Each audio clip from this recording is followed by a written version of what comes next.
A few weeks back, I saw someone come into my house on the new doorbell camera, but I never saw them leave. The next day, the footage disappeared.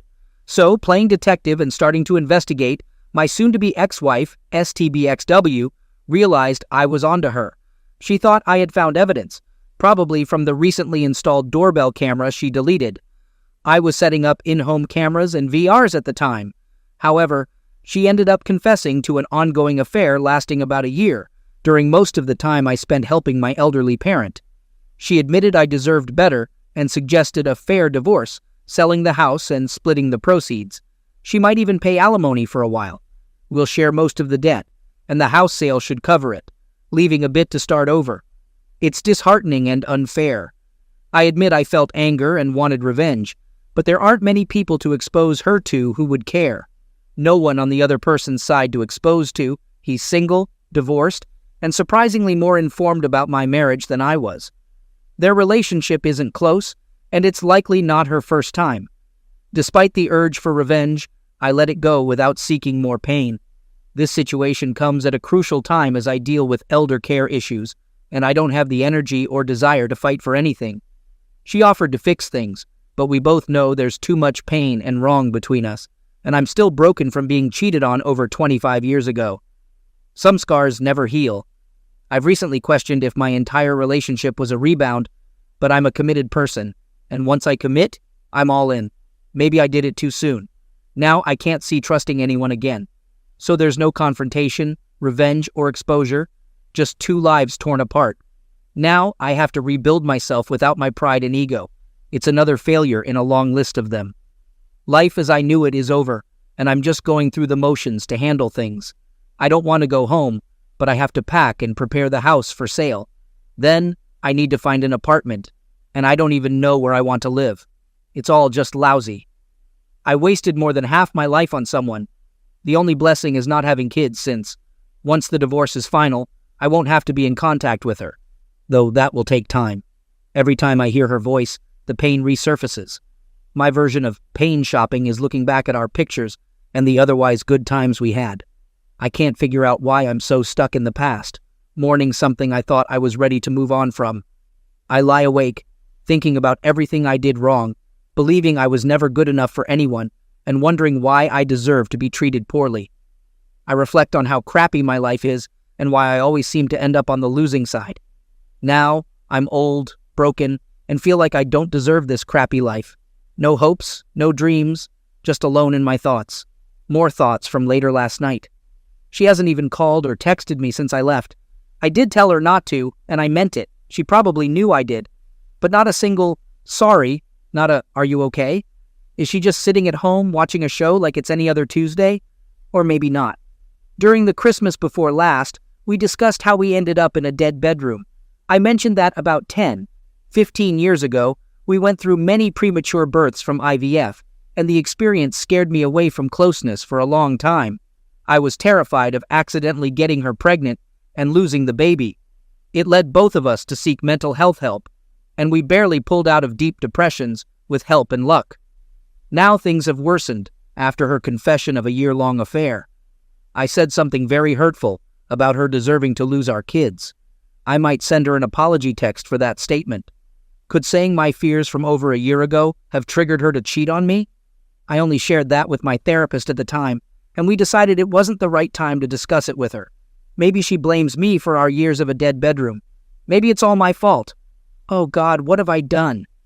After thinking it over, against my better judgment, I called. I knew she probably wouldn't pick up, so I left a voicemail apologizing for what I said. I admitted it was hurtful and not true. I acknowledged that it's over and suggested we handle it like adults in our 50s, not like the 20-somethings we were when we met. I expressed hope that she finds what she needs and left it at that. My wife called me last night. She appreciated my apology and knew the things I had said were to try to hurt her. We didn't discuss much, except for her apologizing again and blah blah blah. I did tell her I would be coming home this weekend and that I needed her not to be there. It was mostly civil, but I made it clear that I don't care where she goes. I suggested she stay with her boyfriend since that's who she wanted anyway. She denied it, insisting she wants me back and that we can work it out. She asked for one chance, promising to do anything to make it up.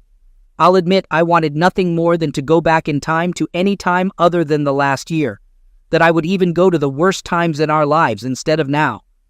But I stood firm this time and told her I don't see any way we can be together now. It's been a year, and I can't imagine feeling the same for her. I only asked one question: how many times? She stayed quiet for a long time, but I refused to say anything. She asked if I really wanted to know, not wanting to hurt me more. I said I need to know. That's when she hurt me even more, revealing it was only a few times in the beginning. After about a month, it was almost every day when I was away, and some weekends when she claimed to be at the gym for about 6 months. In the last few months, it was about once or twice a week while I was away. It made me sick. I muted the call to let out some of that pain. So she was close to him more times in a year than we have been in the past 10, 15 years, hundreds of times, maybe even more than the beginning of our relationship. I wanted to ask more questions, but I was too hurt and ashamed. I wanted to know if he was better, bigger, and what they did, but I couldn't take any more. I just said she should go to him this weekend so I can be alone at home and gather more of my important things. I don't even have a permanent place to take them. I've been awake, got a bottle of good scotch, and now I have to work and take care of my parent while hungover. As I thought we had agreed, I'm back at the house to gather some things. Thank goodness she's nowhere in sight. I'm gathering some documents I forgot when I left last weekend, packing clothes and other things. It's going faster than I thought. I'm determined to keep moving before I get too down.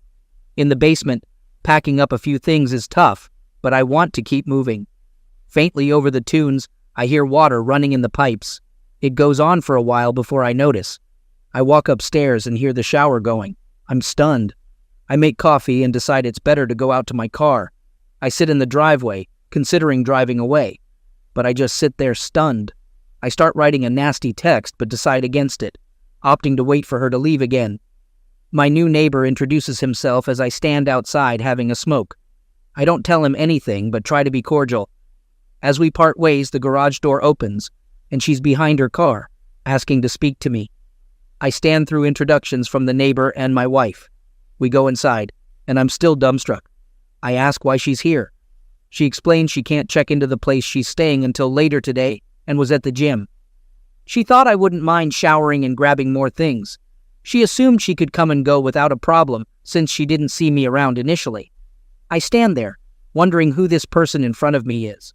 Luckily, after a brief and awkward apology on her part and a suggestion for more counseling, I look her in the eye and say no. I tell her to leave. I have things to do, and she agreed to stay away. I say this is what she caused and go back to the basement. I sit here typing this, trying to control myself and my blood pressure. I just heard the garage door open and close, so thankfully she's gone. Now I'm a bit of a mess, wanting to get back to packing, but my bourbon collection is staring me in the face. I already had one good belt earlier. I know if I have another this early, today will be even more of a bust. So, here it goes. Sunday comes after another night without sleep, filled with packing and a lot of anguish. Everything was tough, the memories, pictures, and items we had chosen together. Our wedding album and other things just stirred up more emotions I tried to control. Despite the difficulty, I persevered and focused on the things that mattered most to me. Unfortunately, one item brought me the most pain, the sealed urn containing our children's ashes. We had planned to combine our ashes and have a relative scatter them in the ocean near our favorite beach when one or both of us passed. Well, that plan is off now, but here's the thing. I don't know if it's wrong that I want to keep it with me. I know I have to discuss this with her eventually, but I'm unsure how that conversation will go. I don't know if we can have it opened and split the remains. It feels wrong, like neither of us is getting them.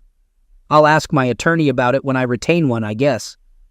I didn't mention it to her since my confidence in her was below zero at that point. Sunday evening, I'm nearly packed with things I'm taking with me for now. I wanted to have enough so that if I couldn't tolerate coming back for a few weeks at least, along with a few more important keepsakes, documents, etc. I knew she was supposed to return after 9, as we discussed, and I didn't really want to be there. I resisted the urge to dismantle all the electronics, reset the router, etc., out of spite. So I felt like the bigger person for once, with the help of some supportive calls from a friend and some DMs. Anyway, it's about 7, and I'm loading the last bits into my car. Well, no shocker here, but yep, she shows up. She comes in looking a bit shaken, but not nearly as bad as I felt. She starts off saying it looked like I was ready to leave again. If I really had to go so early, could I at least talk to her? I was already frustrated that she was even there and wanted to be stronger than I knew I was. I said I didn't want to be too late, and I had to get back in time for the weekend help with my parent to be relieved. That I only had a few minutes, but if there is something important, she can tell me, and if needed, I could call her while driving. She then says she understood, but that she really needed me to know what was going on with her this weekend, and she wished we could talk without me being angry. She said she spent the weekend alone. Not sure I believe this, but considering all that had happened and what she's done to us, that she knew I couldn't forgive what she's done, but that she does and will always love me and be in love with me forever. That she knows I don't believe this now, but that she was so angry with herself for hurting me so bad and destroying the only man who ever loved her unconditionally and was always there for her. I was doing my best to just not shout, sob, hug her, or anything and just give her the stoic look of indifference. I'll admit I failed. My eyes watered up, but I struggled to not let the tears fall. Yeah, I failed at that too, but didn't really speak. I figured I'd just listen and hope to still just leave after she said what she had to. I listened to her say many things and justifications, reasons why she thought she did this for so long, why she didn't stop herself, why even when she thought I knew, she thought I just didn't or wouldn't care, how she had thought I must have been cheating for so many years, how I never seemed to want her, how we had been just roommates, how she still knew I was the only man she wanted to spend the rest of her life with, how she wanted to come to me so many times and confess, but that she knew I would never be able to accept it and her back if she told me what she did. At every turn, she repeatedly admitted it was entirely her fault and not mine. She mentioned her intention to seek counseling to understand why she engaged in such behavior for an extended period. She claimed our life together had crumbled because, despite having everything she desired, she thought she could live the rest of our lives without closeness, a decision she said she had come to terms with. She even stated that I could be with other people if I desired, and it all seemed like typical behavior of someone who cheated. As I suspected, she eventually shared that during our conversation 2 Christmases ago, she became really upset when she learned I was afraid of closeness with her due to the fear of getting her pregnant again. She argued that my concerns about pregnancy were merely excuses, suggesting that I never truly wanted her or a family, especially when I resisted adopting. She admitted to growing upset every day, feeling that the only thing missing in our lives was closeness and family, which she believed I had kept from her. She expressed anger, believing that I had always blamed her for our child losses and lied every time I claimed otherwise. She felt I had been disgusted by her for losing our children, and that resentment lingered. Despite all those years, she claimed to have loved me enough for both of us. When my parents' health worsened, she thought I was just using it as an excuse to be away from her. Suddenly, everything clicked in her head, and she believed all her fears were true. She just wanted to be loved, and she felt I hadn't been truthful about my feelings all along.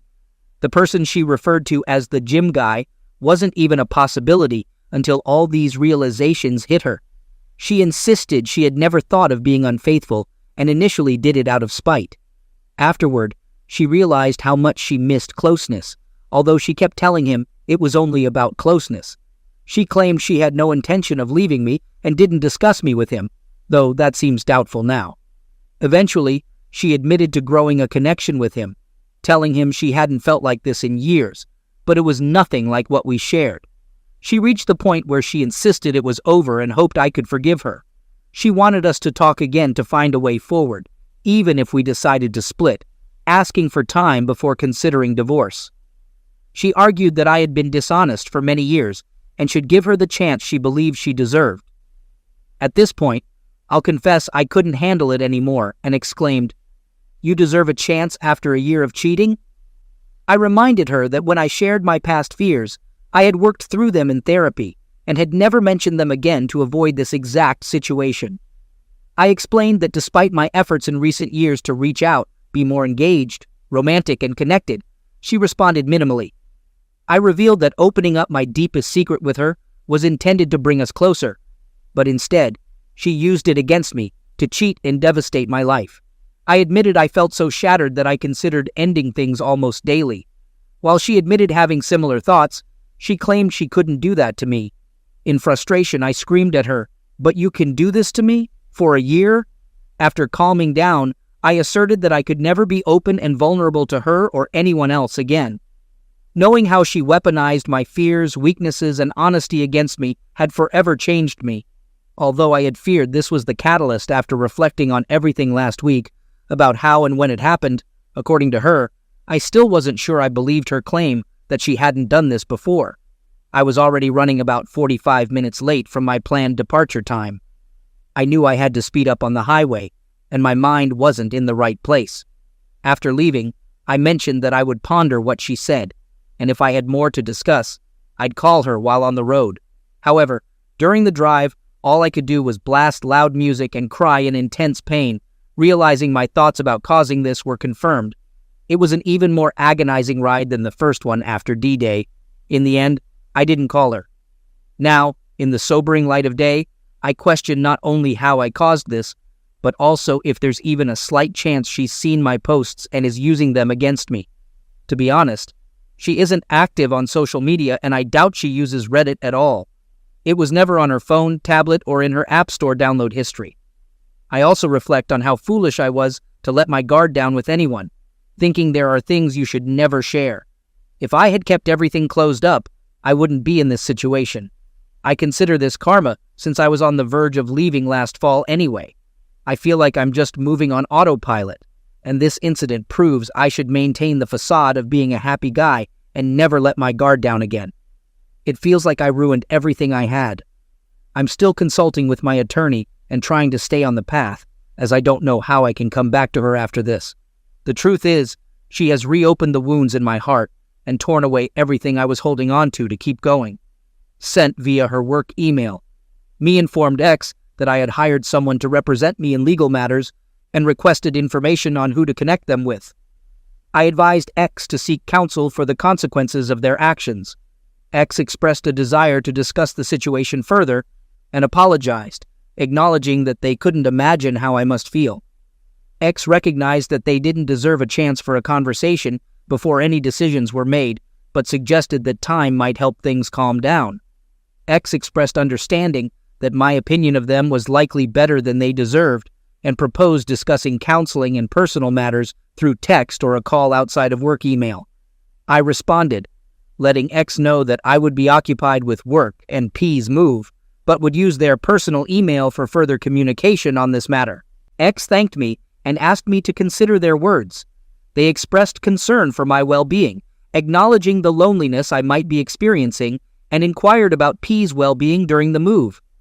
X sent their love to P and apologized once again, urging me to call soon. I just realized that P, my parent, is losing everything they own, their home of 50-plus years and memories since they're moving into a facility. How does a person with dementia feel being moved? How do they feel having to be reminded nearly every day because they forgot? Then going through the emotions of it all over again. I've been trying to be as gentle as possible, but we're sorting through things to see what they really want. After contemplating the exchange more, the mention of not sending Ish to work stuck with me. Initially, I thought it made sense. Personal matters shouldn't mix with work email, but I'm pretty sure she must have been using her work phone for this. Her personal one is always clean, and I updated it for her new watch last Christmas. I guess I could have still missed it, though. Off we go. Update. I found a better place to stay temporarily, with a friend who lives close to work, and I've moved in for the time being. While I thought about renting an apartment right away, this arrangement works well for the short term. Now, on to the remaining events. I served her with divorce papers, but she responded contentiously through her attorney. Recently, I had to deal with a maintenance issue at my old home. Thankfully, it wasn't too damaging, but significant enough to require quick handling. When I arrived to deal with it, fortunately, I thought, she wasn't around. I met with the contractor, handled the issue, and aimed to be out before she returned. It took several hours, but I managed to move things around and fix the problem. Of course, my luck couldn't be that good. Later that day, I received a call from a doctor saying she had been admitted to the hospital. I'm still her emergency contact and husband, so it wasn't a real surprise. Before I arrived, she had called an ambulance thinking she was having a heart attack.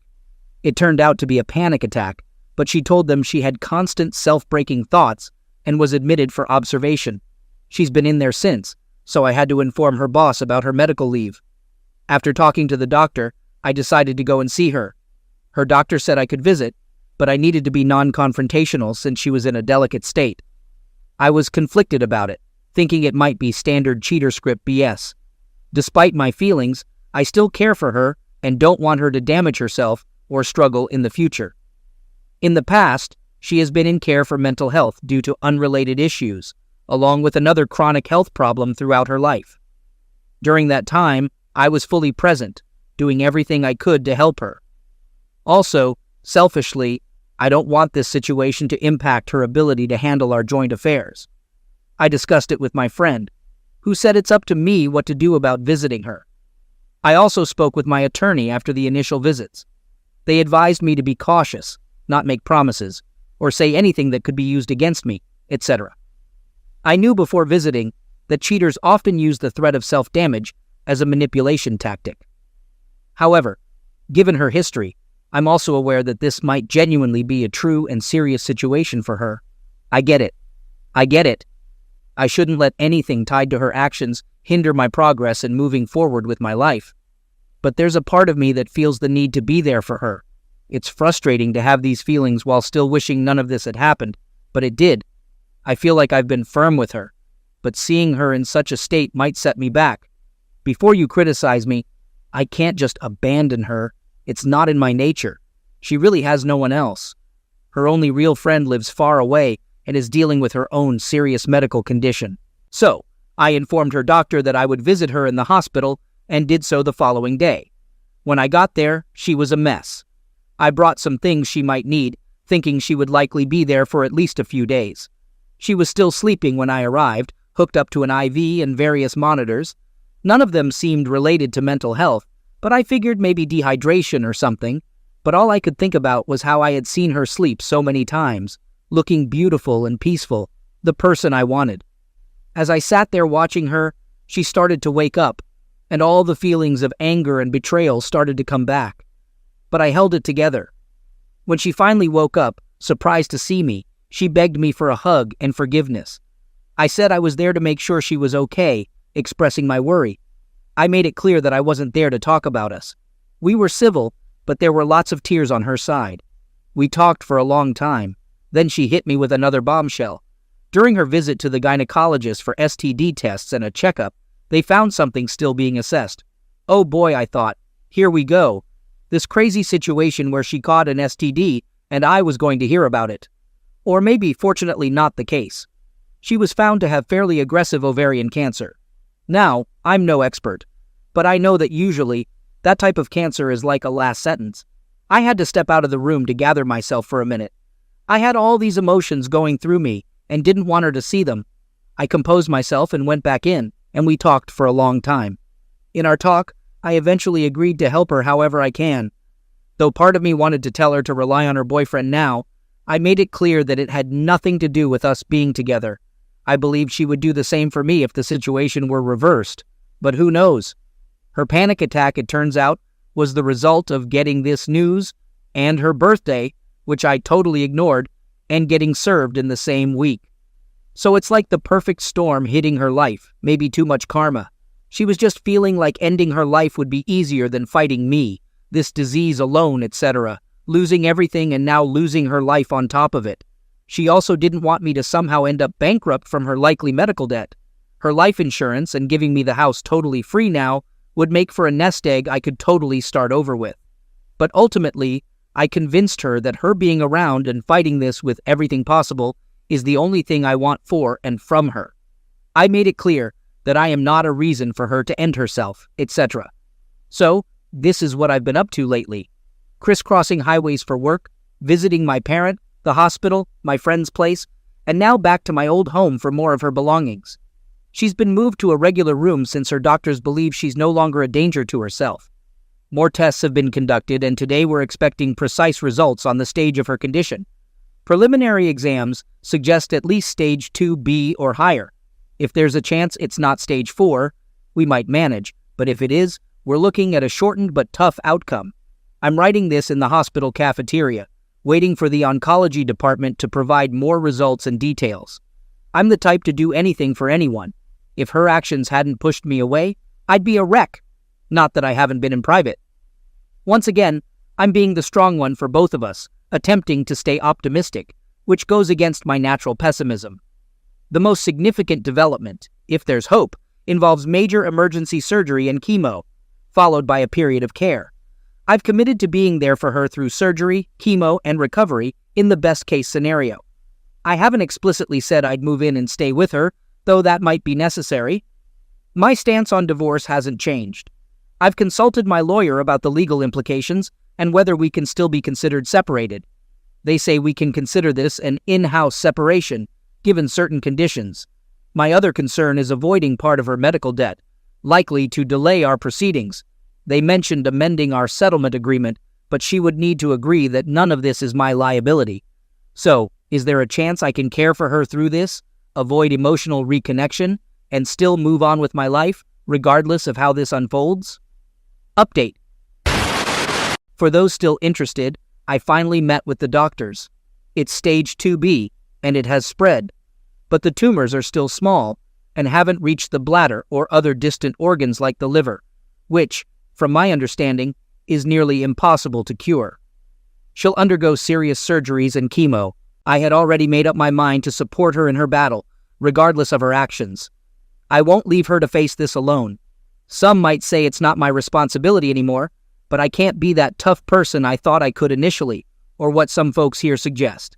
Well, I'm too old to care what people think. I'm doing it for myself. I'll continue with the separation and divorce. Unfortunately, I'll probably move back in for in-house separation to assist her for a while. I've discussed the plan with my attorney. They understand my position and say we can still consider any time I'm there as separated, as long as we don't share a bed, which isn't a problem for various reasons. We also need an agreement that she won't make the process more difficult, as it seemed to be her original plan. I'll ensure she understands that a condition of my support is that she doesn't contest and drag out the process.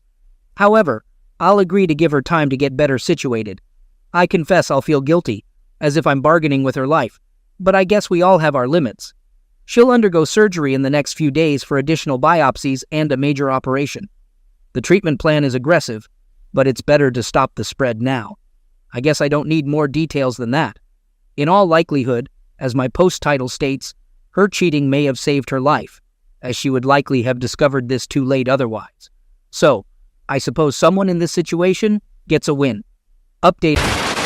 I've been in the hospital with my wife since yesterday morning, and it's been just as awful as everything else that's been happening. Firstly, she's in critical condition. During surgery, they had to stop due to uncontrollable blood pressure. The surgeon removed a significant amount of cancer, but not all of it. Further surgery is too risky at this point.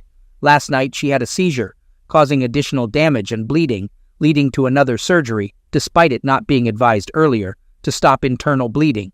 She got out of that surgery earlier this morning, but has been in and out of consciousness. They're doing everything possible to prevent her from having a stroke.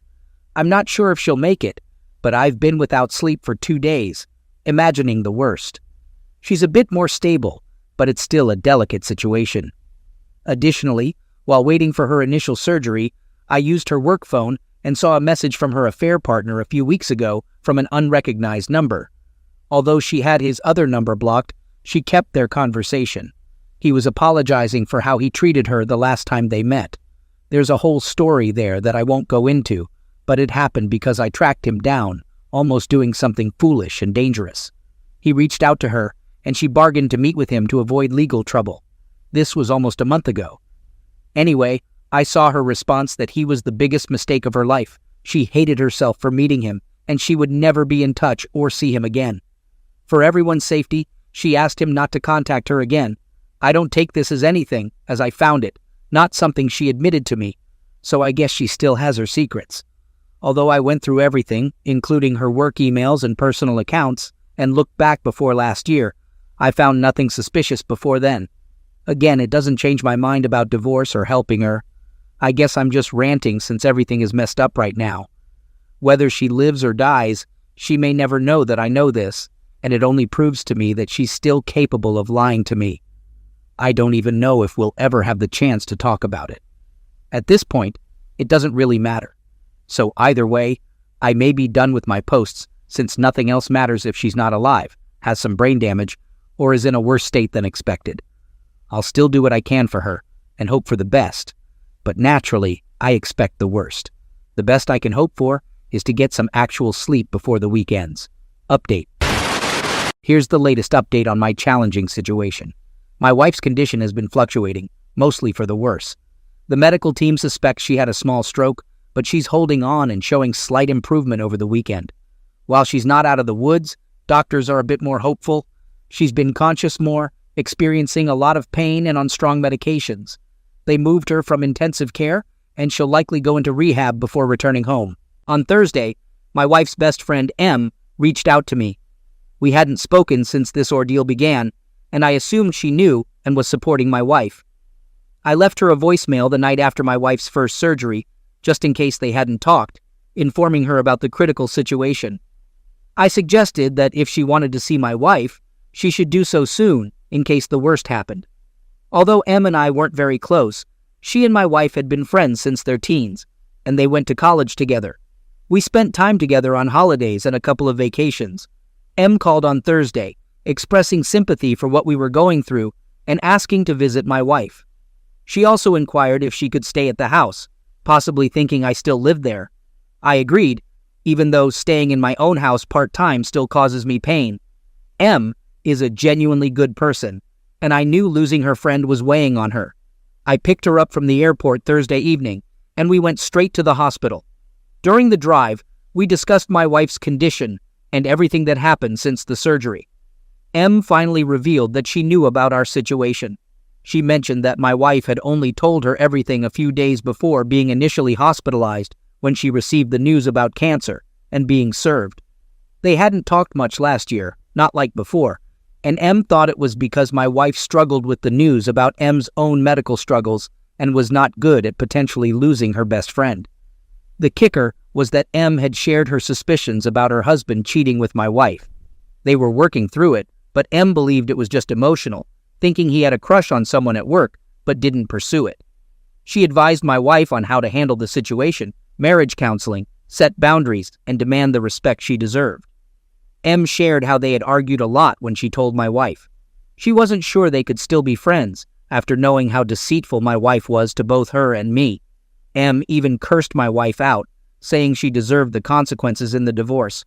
This was surprising because M is not someone who usually curses. She's pretty religious and straight-laced. M mentioned that my wife had called her a few times after, but she had ignored the calls, thinking I was trying to involve her more. When she heard my message, she knew she couldn't go without seeing my wife again if the worst happened, and didn't want it to be their last words. So she called me to come visit. We spent a lot of time together this weekend, not in any inappropriate way, but she shared more insights after visiting WW. We talked almost every night until very late, and it was nice because she never pressured me to stay together. After each visit, she seemed more lenient on her. Last night, she surprised me by revealing that WW had asked her to discuss DNR, do not resuscitate, and other end-of-life matters with me. DW wasn't sure if, in the worst-case scenario, I could take her off life support. If her condition worsened, she expressed a desire to end her life to avoid more suffering or living with severe disabilities. DW asked M to convince me to let her go if the time came, and I reached out or couldn't cope with the outcome.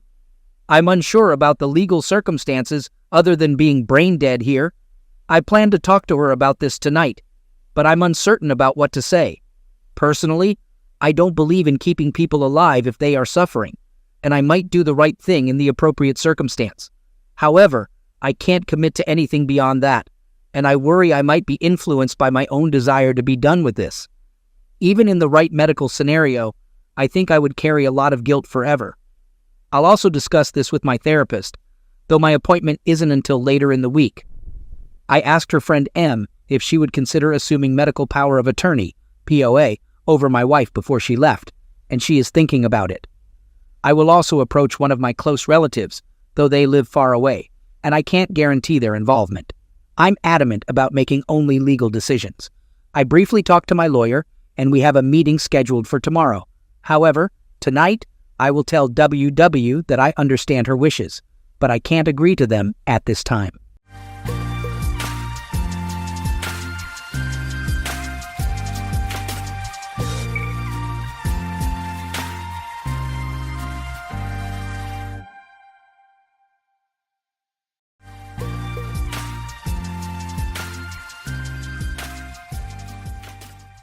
I recall the days before everything fell apart as if they belonged to a different life.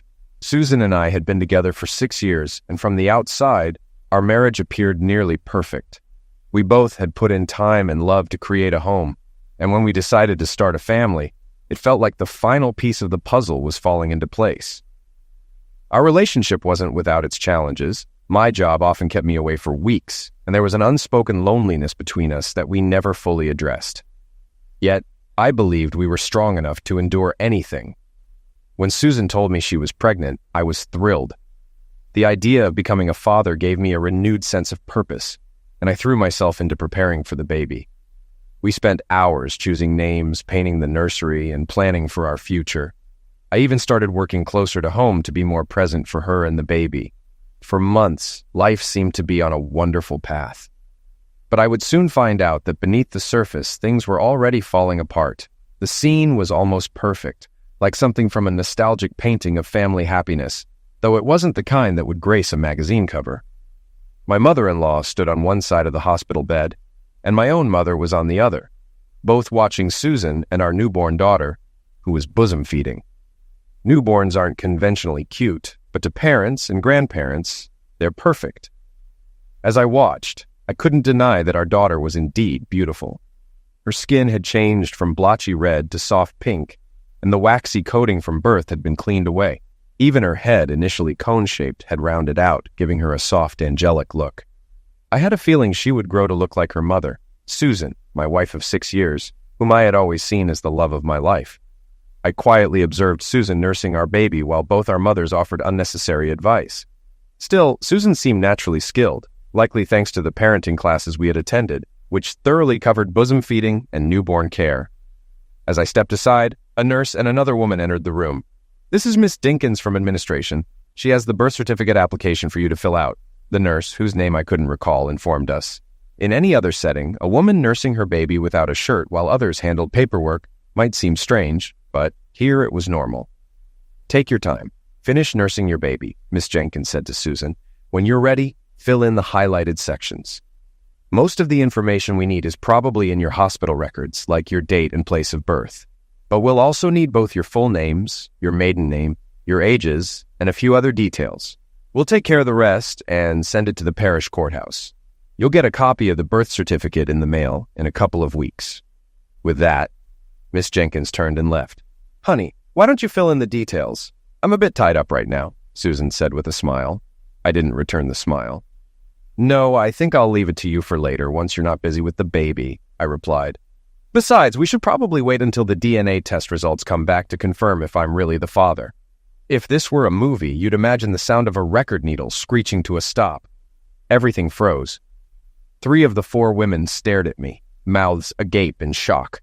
The 4th, the baby, was the only one not looking, but she was the only one who made a sound when her feeding was suddenly interrupted.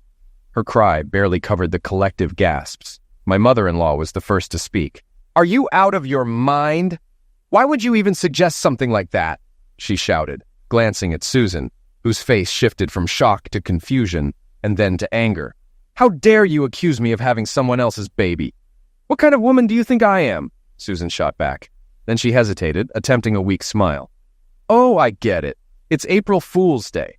You're pulling a prank on us." "Well, it's not funny at all. You should know better." Her body language told a different story. Her shock was unmistakable. I stood there watching her. "I'm completely serious," I said coldly. "There's a real chance I'm not the father." "How could you possibly think I'd cheat on you? Have I ever given you any reason to suspect me? Name one time I've given you cause to think I'm seeing someone else," she demanded. Ignoring her question, I continued. So you're going with your usual response, deny, deny, deny, and you're doing it with a straight face too. I've got to say, I'm impressed. I turned to my mother-in-law. Maybe I should move the car seat from my car to yours so you can take her and the baby home this afternoon. It would be helpful if you could stay with Susan for a while. Although both you and Mom have offered before, we insisted we could handle it. But she could really use the support since I won't be around. As I started to leave the room, a firm command from behind stopped me in my tracks. "Stop right there, Jason Louis Fontenot." My mother's voice demanded my attention. I halted, turned and faced her, bracing myself for what was coming. Both my mother and mother-in-law exchanged worried glances while Susan began sobbing uncontrollably. "No, you can't leave me and little Connie. She's our baby. You're her daddy," Susan cried. Before responding to my mother, I addressed Susan. "I know I'm supposed to be the daddy, but am I actually the father? There's a difference, you know." My mom snapped me back to attention with a poke to my chest. She closed the small gap between us, grabbed the front of my shirt and pulled me close, locking eyes with me like she did when I was a kid. "What the hell is wrong with you, Jason? Why this sudden stupidity? You can't back out of fatherhood now. That's done. You were thrilled when Sue told us she was pregnant. You've been devouring baby care books, buying and assembling the crib, changing table and everything for the nursery. You even painted it pink and yellow with cute little animals. Every week you bring home a new toy, some she won't use until she's walking." Mom paused, giving me a piercing look. "So what's with the sudden change of heart?" "I've had a bit of an epiphany," I admitted. "I'm not as eager about this anymore. I'm sure you've noticed." "Hey, Tony," my mother-in-law chimed in. "We've all noticed you haven't held Connie or even really looked at her. We thought the reality of being a dad was just sinking in. What's going on?" "If that baby's mine, I'll do everything to take care of her and be a great father," I declared so intensely that both my mother and Tony stepped back. I was fully committed, but that changed last week when I found out I might not be the father. I'm not bonding with a child I won't be raising. "What?" came the outcry from three voices nearly in unison. "I'll provide for her if she's mine, but if not, Clive Adams can take responsibility for his own child," I said loudly. At the mention of that name, Susan suddenly cried out, "Clive and I never did anything. We've never been physical engaged. How can you accuse me of that?" As I moved closer to the foot of her bed, Mom and Tony exchanged glances, their eyes darting between Susan and me. "Really? You're still going to deny that you had an affair for almost 6 months and only ended it 7 months ago after finding out you were pregnant and telling him? From what I've heard, he told you to make sure I never found out." Susan's face flushed. "No, we absolutely did not. Anyone who says otherwise is lying." "Who is Clive Adams, and who told you about this so-called affair?" Tony demanded, her voice rising. "I want to know who's spreading lies about my daughter." Ignoring the first question, I answered the second. "Clive Adams himself," I said quietly. Before Tony could react, and perhaps because of her exhaustion and distress, Susan blurted out, "Clive would never tell you that, he promised." Tony looked back and forth between her daughter and me, catching on to Susan's slip. "I need to know exactly what you know," she said firmly. I paused before addressing Susan. "Clive spilled everything. He confessed it all. But, to be fair, he was under a lot of pressure at the time. And he let it all out in the middle of his screams," I admitted. "That's nonsense," Susan replied, her voice shaky. "Clive was just fine when he called me yesterday to check on me and the baby." Her exhaustion after giving birth was apparent, and she may not have realized the slip-up. But her words hit us all. Tony slumped a bit, and I glanced at my mother, who was wide-eyed, taking it all in. "So you're still in touch with your old flame?" I said. "Did he give you more advice on how to keep me in the dark about him possibly being the father?" Susan broke down into sobs, her crying so intense that 2 nurses rushed into the room. "We were so careful. There was no way you could have known. No one knew," Susan sobbed. "She's just a little overwhelmed," I told the first nurse, who shot me a protective glare on behalf of her patient. I suppose my tone might have sounded odd to her. "We were just discussing potential fathers to put on the birth certificate application," I added. The nurse continued to look at me with suspicion. "Well, it seems she expects me to fill in my name, but I'd rather wait until we know for sure if I'm the father or if it's the guy she was seeing when she got pregnant." I could tell by the nurse's expression that she was starting to understand. She turned her attention to comforting Susan. "Miss Fontenot, let's calm down now. Remember your breathing techniques from labor. Cheryl will get something to help you relax if needed. But let's try natural methods first. We don't want anything passing into your milk, right? So let's start with some deep breathing. Inhale with me, deeply. As I watched the nurse soothing Susan, I didn't notice my mom and mother-in-law approaching. You need to explain what's going on, my mom whispered sharply. I was startled. Mom rarely spoke this way, but she'd done it twice today. Clearly, something big was happening. Judging by Sue's reaction, my mother-in-law added, I want to know the full story. What, when, and how. This is completely unexpected. Well, it should be obvious, I replied, glaring at both women. I was getting annoyed that I was the target of their frustration, not Susan. She was involved with a coworker when she got pregnant. At least one other man besides me. I can't say for sure if there were more. Susan pulled herself together surprisingly fast, considering she'd seemed on the verge of a breakdown just moments earlier. We were so careful, she asked, her voice filled with desperation. How? I saw the same questioning look from my mom and Tony. They were eager to know more. Yes, you were very discreet.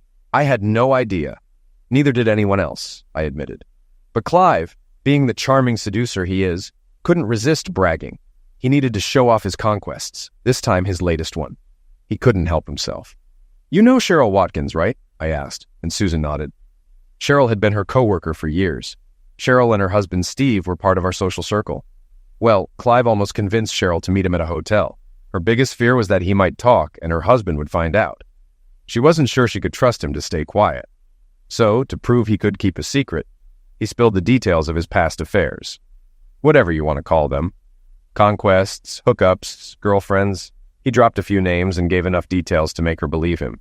He even asked if she could guess who else he'd been involved with, excluding his public girlfriends, married women, or single women from work. Of course, she couldn't. So, to further convince her, he mentioned some women from the office she knew. The one before you was Sandy. She backed out after a few months when her husband got suspicious. Then it was you for 6 months, but you ended things when you found out you were pregnant. Clive told Cheryl you were hoping your husband was the baby's father, but he wasn't willing to keep the affair going. He made sure Cheryl understood how crucial it was that your husband, meaning me, never found out because he thought I might leave you and not want to deal with child support. During that time, you were very open about your pregnancy. You were happy and shared the news with everyone at work. But despite your excitement, I noticed you didn't show any concern about who the baby's father was. It seemed like you assumed I wouldn't question it. And even if I did, I'd stay committed to the child and ignore any doubts. But that's not something I was willing to accept. I paused briefly, letting my words sink in. Susan sat in silence, her face betraying emotions she struggled to hide. Tony and Mom listened intently, absorbing every word. They wanted answers just as much as I did. It turns out Lana Richard was Clive's next affair. Her husband grew suspicious when she suddenly started working late, so she had to be cautious. She ended up being late to pick up their youngest from daycare a few times. With this disruption in his bed life, Clive shifted his attention to Cheryl and succeeded again. As I said, he's a smooth talker, telling her exactly what she wanted to hear to win her over. Apparently, he's also quite skilled in bed, keeping his married partner satisfied and coming back for months. Tony and Mom exchanged glances, then turned to Susan. And how exactly did Cheryl end up confessing? Mom asked, trying to piece everything together. It wasn't on purpose, I explained. Apparently, Cheryl's quite vocal during closeness, I added, making Tony wince. She accidentally called out Clive's name in the heat of the moment. Her husband, Steve, pushed her about it, and she confessed. I chuckled, recalling the story Steve had shared over a beer. Cheryl wasn't one for primal noises like Susan. She preferred to say exactly what she wanted during closeness. According to Steve, one night Cheryl shouted, "Give it to me, Clive. I love it." Steve sounds nothing like Clive, and of course Steve knew him. He was well aware of Clive's reputation as a womanizer, or as we guys say, a ladies' man. He connected the dots and confronted Cheryl. That's how he explained it to me. Mom and Tony looked shocked by the details, unable to hide their reactions. When Larry, Lana's husband, found out, he was furious. As you know, Larry's a police officer, and being in law enforcement adds another level of complexity. He kept quiet for a week, waiting for the baby to arrive before taking any action. We didn't want to put any extra stress on Susan in her final stages of pregnancy, but now that the baby is here, it's time to be upfront about what Clive has done and the fallout that comes with it. Tony's face turned pale, her disbelief obvious. So you're telling me this Clive Adams was involved with several women, including my daughter, and there's a chance Connie is his? She asked, her voice shaking with anger and disappointment. "Yes," I responded bluntly, "and Clive has no idea, or maybe he does, and just doesn't care about the damage he's caused." Silence filled the room for a moment before my mom finally spoke. "So, what's the next step?" I sighed, feeling the weight of my decisions. "I've already submitted a DNA test. I spoke with the head nurse the day after the baby was born. Since Susan and I are married, I didn't need her consent to test the baby. I opted for an expedited test, and it'll take 2 to 3 days to get the results." Tony hesitantly asked, "Do you think you could find it in your heart to forgive Sue and move on, even if you're not the baby's biological father?" I noticed she referred to the child as the baby instead of using her name, a small but telling shift from her usual way of speaking. Tony was perceptive and could read me well, but it was clear she still held on to some hope. Glancing at my mom, I saw that she had already figured out my feelings, and while she understood, she wasn't happy about it. "To be honest, I'm not sure I can move past this. Even if I am the father," I admitted. "I've had just over a week to process it. This wasn't a one-time mistake like a drunken fling. It was a 6-month affair. I can't trust her anymore. She didn't just disrespect me and our marriage. She risked getting pregnant by that guy while we were actively trying for a baby. She told the whole family that we'd decided to conceive. Her continued affair with Clive shows me she didn't care who the father of her child was." "Have you considered couples therapy?" my mom interjected, possibly trying to cut off any arguments from Susan's family. "And remember the baby. It's not her fault. That little girl will need a father. Even if you're not her biological dad, you could still be her daddy." I sighed again. "Like I said earlier, Mom, I doubt therapy will help. What I really want to understand is where I went wrong as a husband. There had to be something I did or didn't do that led Susan to betray me. It's not like she was looking to replace me. Clive's a known womanizer. He'd never commit to her, and I'm sure she knew that." Shaking my head, I felt the frustration rising. I'm trying not to say the harsh things that are on my mind. Neither of them deserves my anger right now, but I'm on edge and close to snapping. Aside from the physical attraction, or maybe some thrill, I can't see any other reason for this. I thought our relationship was strong. Both women listened quietly as I continued. "You can imagine how shattered I've been since I found out. Just like you said, Mom, I was so excited about becoming a father. Then, out of nowhere, everything collapsed. My entire world fell apart. Honestly, at this point, I almost hope I'm not the father." Both women seemed surprised by my admission. That way, I wouldn't have to deal with being a part-time dad. "Honestly, I'm not sure I can handle interacting with Susan, even if the baby is mine. That's going to take a lot of therapy." Just then, the nurse came out of the room and said, "Mr. Fontenot, your wife wants to speak with you. She mentioned she knows you're still here. Otherwise, her mother would have returned by now." She seemed to convey some sympathy toward my feelings. At least, that's how it appeared. But she stopped me before I could head back in. "If you do go in, I hope you can stay calm. I understand you're upset, but please try not to upset her further. We'd rather avoid using sedation. She's scheduled for discharge this afternoon, and it wouldn't be ideal to give her extra medication that could pass to the baby through her milk. Based on your childbirth classes, I'm sure you know how important colostrum and early bosom milk are for the baby's immune system." I nodded, realizing she was appealing to my concern for the baby's well-being, regardless of whose child it was. "Maybe you should go talk to her," Mom gently suggested. "Tony and I can grab some coffee. Hand me your car keys and we'll move the car seat. I'll wait for you to finish. Oh, and before you leave, swing by the nursery and take a good look at Connie. I think she looks a lot like you when you were born." "Wishful thinking, Mom. Or are you just seeing what you want to see?" I asked. She shrugged, clearly unhappy with the situation.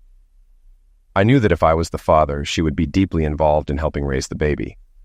Regardless of what happened between Susan and me, Mom was already invested in her role as a grandmother. Just as I had been preparing for fatherhood, it was obvious she hadn't fully accepted the possibility that the baby might not be her grandchild. I entered the room, and as soon as Susan saw me, she broke down crying again.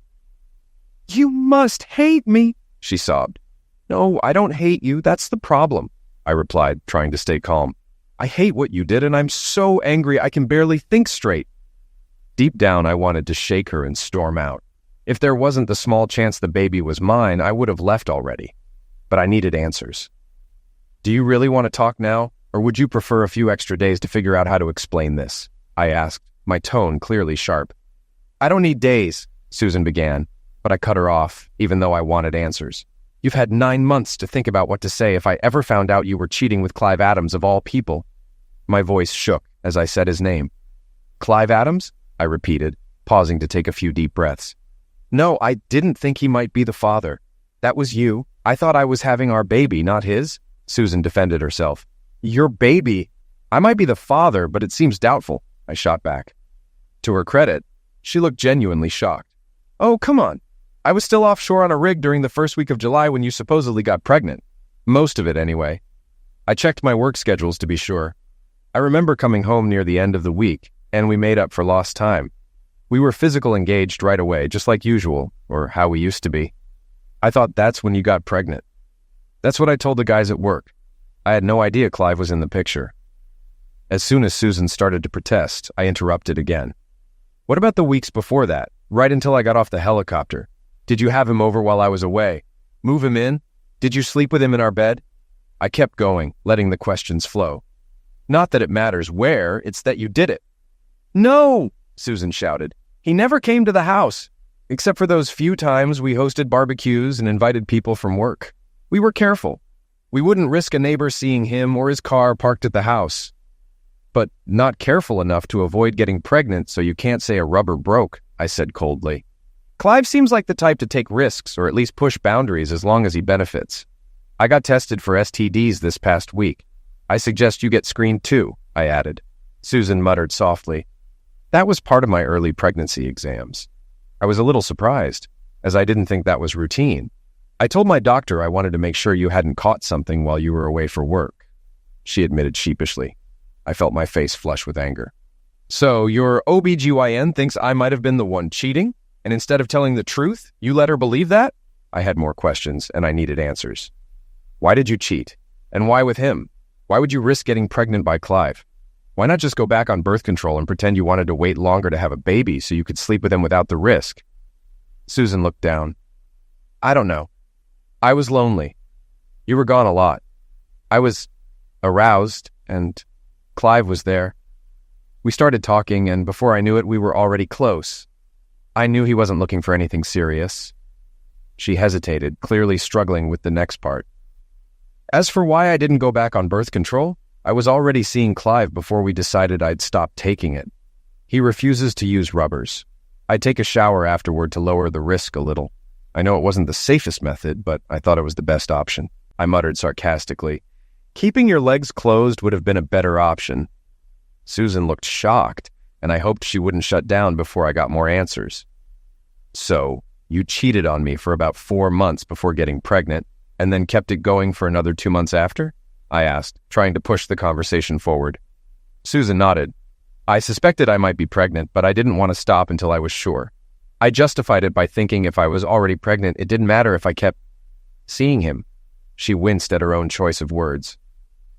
Clive ended things after I told him about the baby, she admitted. He didn't want to risk you finding out and having to be responsible if the baby was his. So you two talked about your options, I said. Yes, we both thought you'd never suspect that Connie wasn't yours, she said quietly. And there was a good chance she wasn't his, especially since you came home that first week in July. We were together all the time, and I didn't see Clive at all when you were home, she added. So you had a relationship with Clive while I was away, working to support us and the life we wanted, I said, piecing it together. Was it out of resentment because I wasn't around, or... I almost asked the harsher question, but held back. Susan quickly shook her head, trying to dismiss the implications. No, it wasn't like that, she insisted. It was purely physical. I felt desire when you were away. Clive and I only had physical closeness when you were out of town. We met at his place 3 or 4 evenings a week. We were careful. I didn't stay overnight every time and tried to make it seem like I was mostly home. We never showed any affection at work that would suggest we were more than friendly colleagues. Her words sounded rehearsed, as if she had been justifying it to herself for a long time. And no, he's not better endowed, and he's not better in bed, she added, sensing my unspoken questions. We didn't do anything you and I don't normally do. It's just that he was there when you weren't. It was fun and exciting. That's the best way to put it. And no, I didn't do it to get back at you. It was something I did for myself. Her honesty stung. It felt as if the affair had become something she rationalized for her own satisfaction. I clenched my jaw. If you were only mine when I was around, you were never really mine, I said, trying to hold my gaze steady. You were my wife, but his mistress. You were so careful not to get caught. But then you got pregnant, I added bitterly. I guess you never thought about what would happen if I found out later that our oldest child wasn't mine. Maybe because of a blood type difference, or if she didn't look like our other kids. That's assuming you didn't cheat again and let another man father your next child, or go back to Clive for another one. Susan shook her head frantically. No, I promised I'd never cheat on you again. And I knew once you bonded with Connie, you'd never leave her, even if she wasn't biologically yours. Just look at how you've already been with her. You're fully devoted to that baby. Even Clive agrees. A few points for you, I guess, I said sarcastically. You and Clive kept talking about the possibility he was the father. You mentioned he called yesterday to check on you, and it's obvious you two discussed how to manage me, keeping me in the dark and planning for my reaction. Susan started to fidget, clearly uncomfortable. And the key word here was, as in I was invested in being that baby's daddy, I said coldly. Both moms noticed I haven't held her once. I haven't changed her diaper, swaddled her, or even taken more than a quick look at her from afar. I'll make an effort to change that if the DNA test shows I'm the father after all. I looked her straight in the eye. Let me ask you something. Did it ever really matter to you whether I was the father or Clive? Susan didn't deny it. Of course I wanted you to be the father, she admitted. But once I found out I was pregnant, I just wanted the baby. I knew she would be adorable and you wouldn't suspect anything. You and Clive don't look that different. Same hair color, similar build. You'd be her daddy, and it wouldn't matter. I felt a wave of bitterness rise inside me. You know I've been cutting back on my time offshore. I gave up some of that big bonus money and started spending more time in the office, managing things from there. I even took a pay cut. You seemed happy I was home more, or at least that's what I thought. If my being away was such a problem, you should have spoken up long ago. All you had to do was ask. Everything I did was for you. Susan began crying again, but this time, it didn't affect me. Well, that's about to change. If I'm not the father, I'm going back to the rigs. I'll stay out there until I find a woman who actually wants to be with me and only me, not someone who can't keep her vows or her legs closed when I'm not around, I said angrily. Her tears continued, but they barely registered with me. But I need you to help take care of the baby, she sobbed. We're a family. What about us? We've done so well these past 7 months. I've been a devoted wife. I haven't looked at another man since then. We could try counseling. Right now, I'm not sure they're still on us. We'll figure things out if the DNA test shows I'm the father. But for now, I'm not staying here. Not until I get those results. I've already packed up the things that matter to me. Her face showed pure shock as she stared at me, disbelieving. Where will you go? She asked softly, her voice trembling with fear. I've rented an apartment. I arranged it last week. I wanted to wait until the baby was born before leaving, I said coldly. Tony will stay with you for now, and maybe my mom will help too. She's hoping it's her grandchild. With that, I turned and walked out of the room. Susan continued crying, though not as intensely as before. On my way out, I nearly ran into Tony and my mother, who had clearly been eavesdropping by the door. Yeah, I heard you. Sue me, Tony said bitterly. But don't give up hope. There's still a chance for reconciliation, especially if Connie is your daughter, she added, ever the optimist. I turned to her, my voice sharp. Really? You claim you were listening, but did you miss the key points? Like the fact that she never once apologized for cheating? She feels no guilt. She just justified it by saying she was lonely and aroused, as if that excuses anything. She didn't even care about whether I'm the father or not. She just expects me to deal with it and accept everything. That's just disgusting.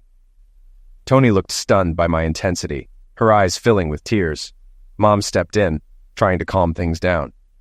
We moved the car seat and secured it, she said gently. I'm going to pack a bag and stay for a few days. Even if you're not the father, Sue has been like a daughter to me for the last 6 years. I can't just abandon her. Not yet, at least. But don't get me wrong, I don't condone what she did. I'm angry too. If she hadn't just had a baby, I think Tony and I would both tell her how foolish she's been. I nodded, appreciating her honesty. When they asked, I shared the location of my new apartment, but didn't mention that I had already consulted a lawyer and taken steps to protect my share of the assets. I had settled our credit card debts and secured our investment accounts. I even instructed the lawyer to prepare divorce papers citing infidelity, despite it not being recognized in our state. Although Susan would be homebound for a few days, I couldn't risk her accessing our finances online, so I took precautions. I was almost certain our marriage was beyond repair. The small bit of doubt I had, based on the happiness we'd once shared, vanished completely. Trusting her again seemed impossible. On my way to my new apartment, I called Steve, needing some company over a drink. I had planned to take a few weeks off work after the baby was born to help my wife adjust, sort of like a male version of maternity leave. But right now, being alone wasn't what I wanted. Since Steve had a flexible schedule, he met me at the bar. He worked for his father-in-law's company and figured he wouldn't be there much longer, especially after Cheryl's confession. "You talked to Susan, I take it?" Steve asked. I confirmed and shared the details of our conversation. "I've consulted the same lawyer you did. Luckily, Cheryl's father insisted on a prenuptial agreement when we got married. He wanted to protect his business. While Cheryl has some stock, she doesn't get dividends or have any real influence. She'll keep the stock, but I'll get nearly everything else." We had talked about this before, and Steve knew Susan would be entitled to half of our shared assets, which was a significant amount. Both of us had contributed financially to the marriage. With Susan earning a good salary, I was hoping to stir things up enough to avoid paying her alimony. I thought Tony might help with that. As for child support, it only mattered if the baby was mine, which I still doubted. "I'm going to pay for this," I grumbled. "The courts will punish me, even though I did nothing wrong." Steve nodded. "Larry and I went to see Don Ducat, Sandy's husband, and told him about her affair with Clive," he said. As expected, he was furious. Larry, being a cop, warned him not to do anything reckless. I nodded. Don was mad at us too. Couldn't believe we were just going to let Clive get away with making fools of us. He called us weak for not confronting Clive right away. Larry surprised me by saying, "Who said anything about letting that idiot off easy?" I told Don not to do anything stupid. Nothing that'll get him caught. Clive isn't worth going to jail over just because he acted impulsively. Don may be quick-tempered, but he's not dumb, Steve added. He said, "So, I just need to make sure I don't get caught when someone deals with Clive." We joked about it, and he calmed down enough to listen. I chuckled darkly. "Yeah, we know something has to be done about that idiot. Clive needs to be dealt with, but it has to be done carefully, and castrating him isn't the right answer." Steve gave me a baffled look. "You must be out of your mind," he said. "He can't just walk away from this. Even if he can't have more kids, he still has financial responsibilities, and he's accountable for destroying marriages, yours, mine, and probably Don's. Larry might stay with Lana for now because of their kids, but his decision depends on how Lana reacts when he confronts her tonight. He's been putting it off because of you." "Well, Clive's lies will start falling apart once these women warn him," I replied. "He won't stick around for long. His problem is he's too easy to track. People underestimate how hard it is to disappear completely. You can't make the kind of money Clive wants while staying off the grid. He's in trouble, trust me." "But if we already know about 4 women he's been with, there are probably more. It's like finding needles in a haystack. If you shake the hay and 4 needles fall out, the whole stack must be full of them. We need to track down other husbands who might be angry with him too," I added. Steve laughed at the metaphor. "As for punishing him, I'd prefer he keeps at least one testicle intact and undamaged." Steve looked puzzled. "Why just one?" I explained. "If he loses both, he could still take hormone replacements and keep having sex. But if you leave him with one, we could damage it. Perhaps causing him some lasting discomfort would prevent him from repeating his behavior, without resorting to anything extreme. Plus, it'll mess with him psychologically." Steve burst out laughing, knowing he'd eventually share my idea with Larry and Don. He had already spoken to them, and knew they'd get the humor. 2 days later, I stopped by the house where Susan and I used to live. Tony answered the door. "You didn't waste any time, did you? What do you want?" she asked bitterly. "Susan got the divorce papers this morning," I said, feeling a mix of guilt and relief. "She's been crying nonstop since then. The only time she seems okay is when she's caring for Connie. I can't really blame you, but I thought you'd hold off. She's really upset. I doubt she'd even consider another relationship after all this. Do you think there's any chance for reconciliation if you both go to counseling?" Tony asked, still holding on to hope. I shook my head. "I was already convinced there was no future for us as a couple, and this just confirms it," I said, handing her the paternity test report. "The baby isn't mine." Tony looked at the envelope, tears streaming down her face. She was heartbroken. The weight of her shattered hopes and dreams hit her hard. After a final hug, she turned to break the news to her daughter. I had already told my own mother. She was deeply upset at losing the chance to be a grandmother. Too angry about Susan's infidelity, she had chosen to stay home and not be with Tony and Susan while waiting for the DNA results. She, too, was a sufferer of Susan's and Clive's betrayal. The whole town was buzzing about Clive Adams and his affairs with married women. In the days that followed, Steve, Larry, Don, and I confronted our wives, and we didn't hold back on naming him. In fact, we made a point of exposing his actions. Though none of us liked the label of betrayed, we stood firm and shared how our wives had fallen for his charm. Clive's strategy seemed to involve bragging about his past conquests to Cheryl, and the other women were swayed by his smooth talk. Despite their seemingly happy marriages, they were drawn in by Clive's allure and enjoyed what he had to offer. As his affairs became public knowledge, fathers of babies born to women linked to him started demanding paternity tests. I later heard about 2 more children he fathered. Suspicious husbands began questioning their wives about their activities, and some couples even sought counseling. The full extent of Clive's actions remained hidden until he confessed directly to the police. You'd think someone living the life Clive chose would keep his assets liquid, ready to flee at a moment's notice. But instead of converting his high income into cash, stocks, or easily transferable assets, Clive decided to buy a house and invest in multiple real estate properties. Even his home furnishings were extravagant, with valuable artwork on the walls, alongside the typical hunting and fishing gear common in our area. His boat was outfitted for both water skiing and fishing. While law enforcement may not have initially pursued him, even if Clive had managed to liquidate his assets and flee, private investigators could still have tracked him down. It's hard to completely disappear when your social security number is needed for any high-income, non-cash job, no matter how far you run. Clive may not have fully grasped the danger he was in geographically. He severely underestimated the anger of the husbands. Instead of leaving the area right away, he stayed and paid the price. Just a few days after word of his affairs spread, Clive was found on the sidewalk near his house during his morning jog. He was in shock and barely conscious. A passing jogger found him and immediately called an ambulance. She couldn't cut the straps binding his arms behind his back.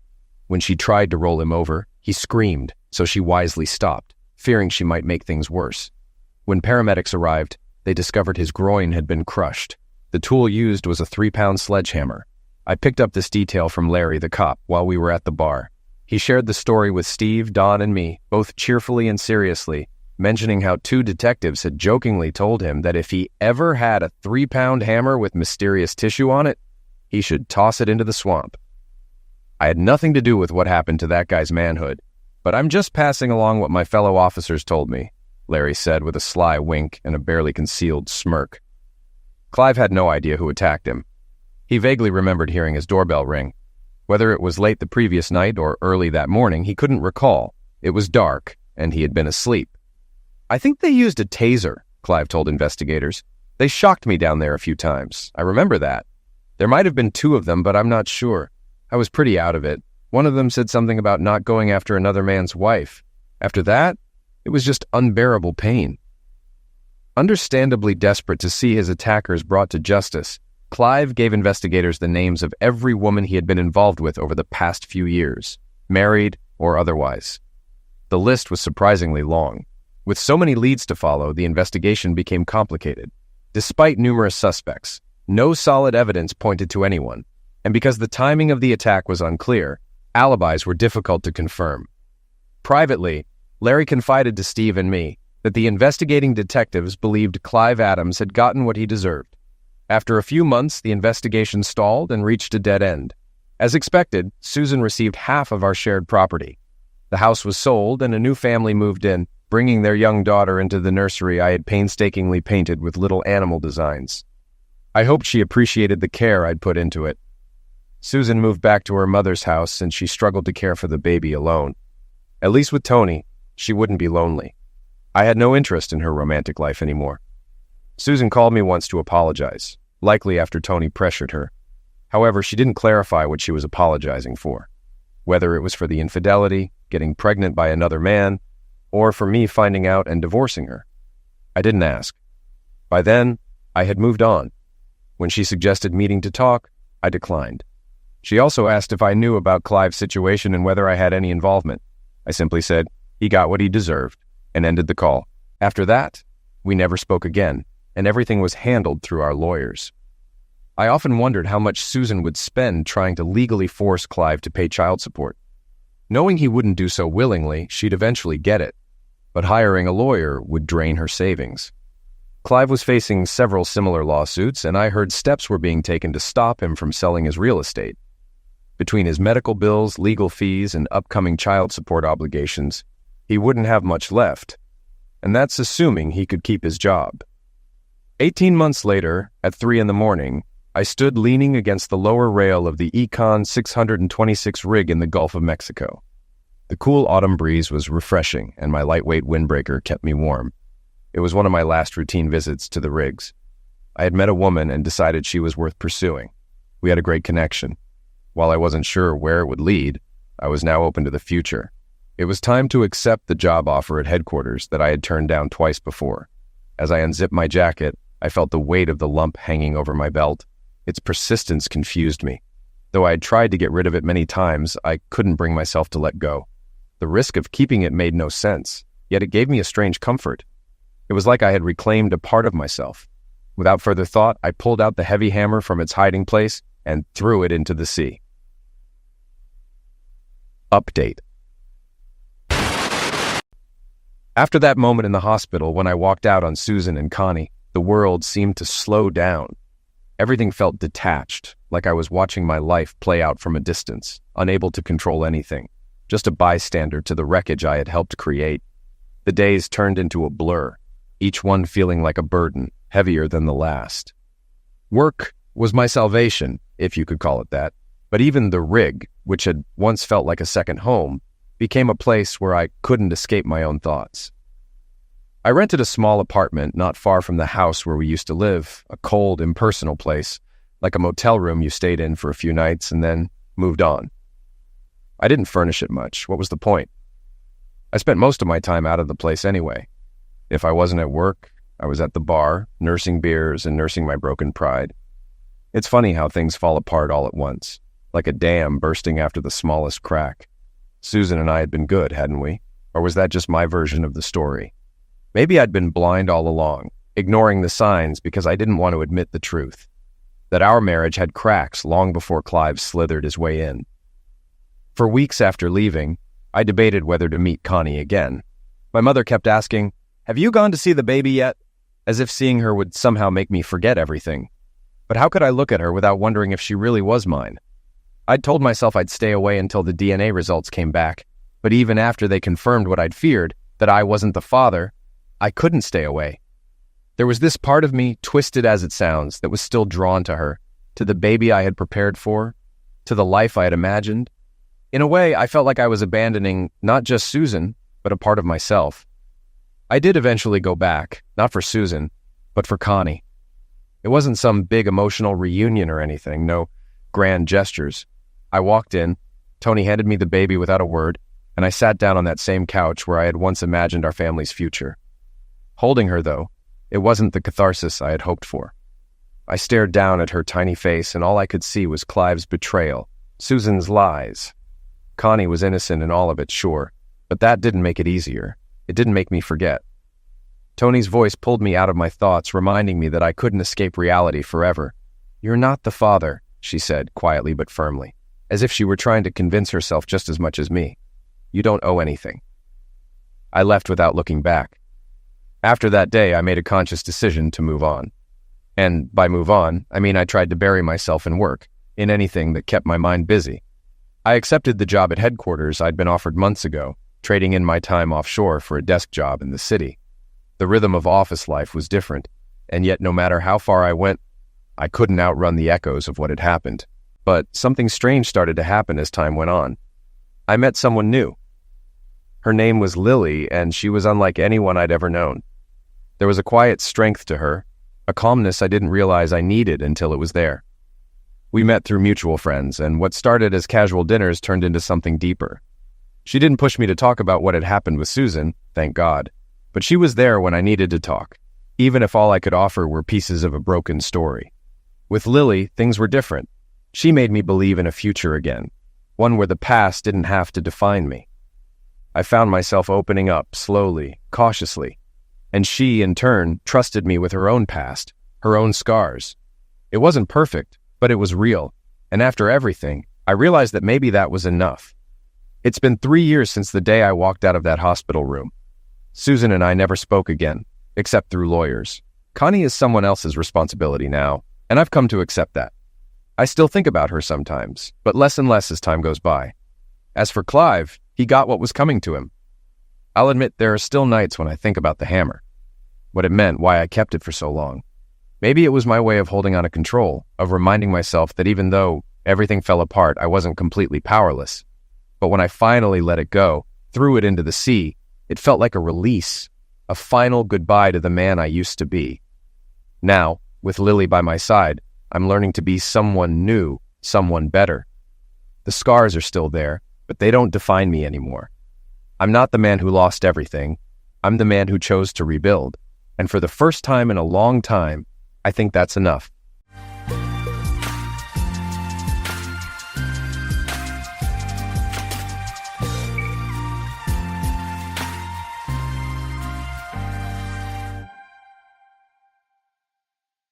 Welcome to Lost Relation Chronicles. It's strange, thinking back on all of it now, how it unraveled so quickly, so quietly. Kathy and I had been married for 12 years. I thought we were solid. Sure, my work was demanding, especially after Dad passed and I was thrust into running the construction business. But I always figured Kathy understood.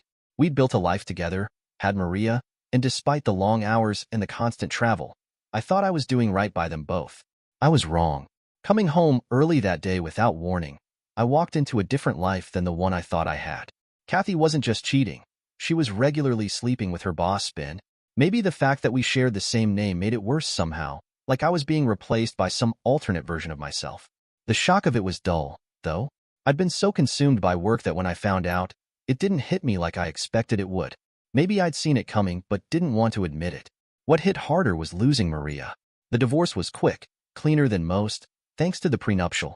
I didn't lose my assets, the company, or the legacy my father left me, but I lost custody of my daughter. That was the real price I paid. And Kathy, she married Ben, the second one, and settled into a different life. They weren't rich by my standards, but they did all right. For a while, things seemed civil between us, until Kathy made it her mission to sever the last thread connecting me to Maria. She enrolled Maria in every activity she could think of, packing her schedule so tightly that it became impossible for me to spend time with her without pulling her out of something. And every time I did, Kathy was on my case, telling me I was being selfish, that I wasn't thinking about Maria's future. I fought for a while. I tried to see her, to maintain some connection, but eventually, I gave up. I couldn't keep playing the villain in Kathy's narrative. So, I backed out. I sent a letter through my attorney, putting the ball in Kathy's court. I told her that I would be available for visitation whenever they called me, but I wouldn't be the one to initiate it anymore. I wanted my 4 days a month with Maria, but I didn't want to keep fighting for them. Over time, those 4 days turned into one, and then into nothing at all. In the last 4 years, I've seen Maria only a handful of times. She's grown up now, turned 18, and when that happened, I stopped paying child support. I didn't have to, but it felt pointless. She had made her choice. Maria wasn't interested in having a relationship with me. She was her mother's daughter, through and through. She'd written me off long before that. None of her friends knew who I was, and when she got engaged, I didn't even know the young man's name until the wedding invitations arrived in the mail. I stood there at the door, staring at Maria as if I hadn't seen her in years, because, really, I hadn't. She looked different, grown up, but I could still see glimpses of the little girl I used to know. She held out the invitation, a wedding card with her name on it, and for a split second, I felt this strange mix of pride and pain. My daughter, getting married. But that joy was fleeting. I told her I'd be there. Of course, I would. Despite everything, I was still her father. But when I asked if I was supposed to walk her down the aisle, her response hit me harder than I expected.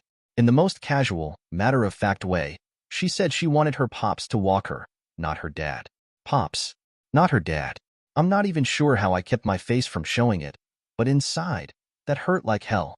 That word, pops, felt like the final confirmation that I was no longer part of her life in any meaningful way. Ben, her mother's husband, was her pops, The man who filled the role I'd been forced to abandon. I guess it was inevitable, but still, hearing it from her lips, so casually, as if it was the most natural thing in the world, it was like a punch to the gut. I didn't argue. What could I say? I just nodded, told her I understood, and watched as she left. She wasn't cruel about it, not intentionally. She probably didn't even realize what it did to me. But last night was far from peaceful. I tossed and turned, replaying that moment over and over. She didn't want her dad to walk her down the aisle. I tried to remind myself that I'd made my choices, and maybe I had to live with the consequences. But that didn't make it any easier. For all the hard work, the success I built, the life I constructed after the divorce, it felt like I'd failed in the one thing that mattered most. And now, I had to face the reality that my role in Maria's life had been reduced to a distant memory, a name on an invitation. I'll be at that wedding, but I'll be sitting in the audience, watching another man walk my daughter down the aisle, wondering how things got so far off course. But then, the next morning when I got up, I decided to do something that I never thought about in the last 10 years, turn into a vengeful monster. I can't tell you here that when a very rich man makes up his mind to screw up the lives for a not-so-rich man, he can generally do it, especially if the very rich man has nothing to lose. I called in my lawyer and asked him to set up a company within the next week which would run a chain of flower shops, the business that Ben II was in, and open a flurry of shops right next to each and every shop he owned. I also instructed him to keep the prices of the flowers exactly half of what Ben's shop was offering. I told him that I wanted all the shops open by mid-next week. Then I called my interior decoration department head and my PR division head and asked them to step up on this. I wanted the shops to look dazzling, and I wanted the media blitzkrieg to be unprecedented. Then I called my security division chief and asked him to create a dossier on the groom-to-be in the next 24 hours. I asked my accountants for the name of the bank where the child support checks were deposited. It was likely that Ben had his business account with them too. A few phone calls later I knew that Ben had taken a large advance on his account just a few days prior. It was to facilitate the marriage of my former daughter, no doubt. That would mean that he would not be able to pump in any new cash into his business anytime soon. I called my HR division and asked them to poach the best employees of Ben's shops at double their current salaries. Ben was going to be a very busy man in the next few days. The new company was established in the name of a friend of mine from Nevada, and its headquarters was registered in Nevada as well. Nobody would be able to tie the company with me without looking deep, something that Ben will be too busy to do. The groom-to-be was a nice young man with a huge student loan on his head. He worked as a realtor and had, in the past, handled a few of my construction sites as well. I did not want to ruin the life of Maria. Ben was off balance the very first day of the opening of my new shops. He suddenly was short-staffed and, more importantly, short on customers. Openings of my shops with one major Hollywood star attending each opening was all over page 3 of all newspapers. It was 3 days into the game that the shit hit the fan. I woke up in the morning to find my ex-wife and my former daughter at my doorsteps. "What have you done?" shouted Kathy as soon as she entered the house. I could see that Maria was also looking very glum. "What are you talking about?" I said that I would come to the wedding. I did nothing to upset Maria. I actually had no clue what she was talking about, so I played dumb. "You know what I am talking about, you scumsucker. Why did you open up a chain of shops right next to Ben's? Why are you selling flowers at half the price of what it costs for you to buy them? What shops are you talking about?" "The shops that you opened in the name of that no-good pauper friend of yours, Steve. You did not think I would remember the bum? He is an orthodontist, and at that too a bad one. Why are you doing this after 10 years of not caring at all?" I knew the game was up, but I had not done anything illegal yet. I decided to show my fangs. And why should that concern you? I have a right to open any business I feel like and see at any prices I feel like. In fact, this company is one of my charity foundations where I am offering the public flowers at cheaper rates so that they can show love and respect for those they care about. If you can find anything illegal in this, sue me. Maria spoke for the first time. Pops had a heart attack in the morning. The way things are moving, he would be out of business in the next 1 month. You have taken everything away from him because you have money. I hate you. How could you do this him? You know Mom and I depend on him for support. I turned to her and said, I was not angry anymore. After all these years of silence and hurt, I was feeling sad for the first time. Truly spoken. I have money and I have taken away his business from him, but tell me, how is it any different from what he did? Why did you not grow up to hate him? Pop has never done a bad thing in his whole life. She shot back.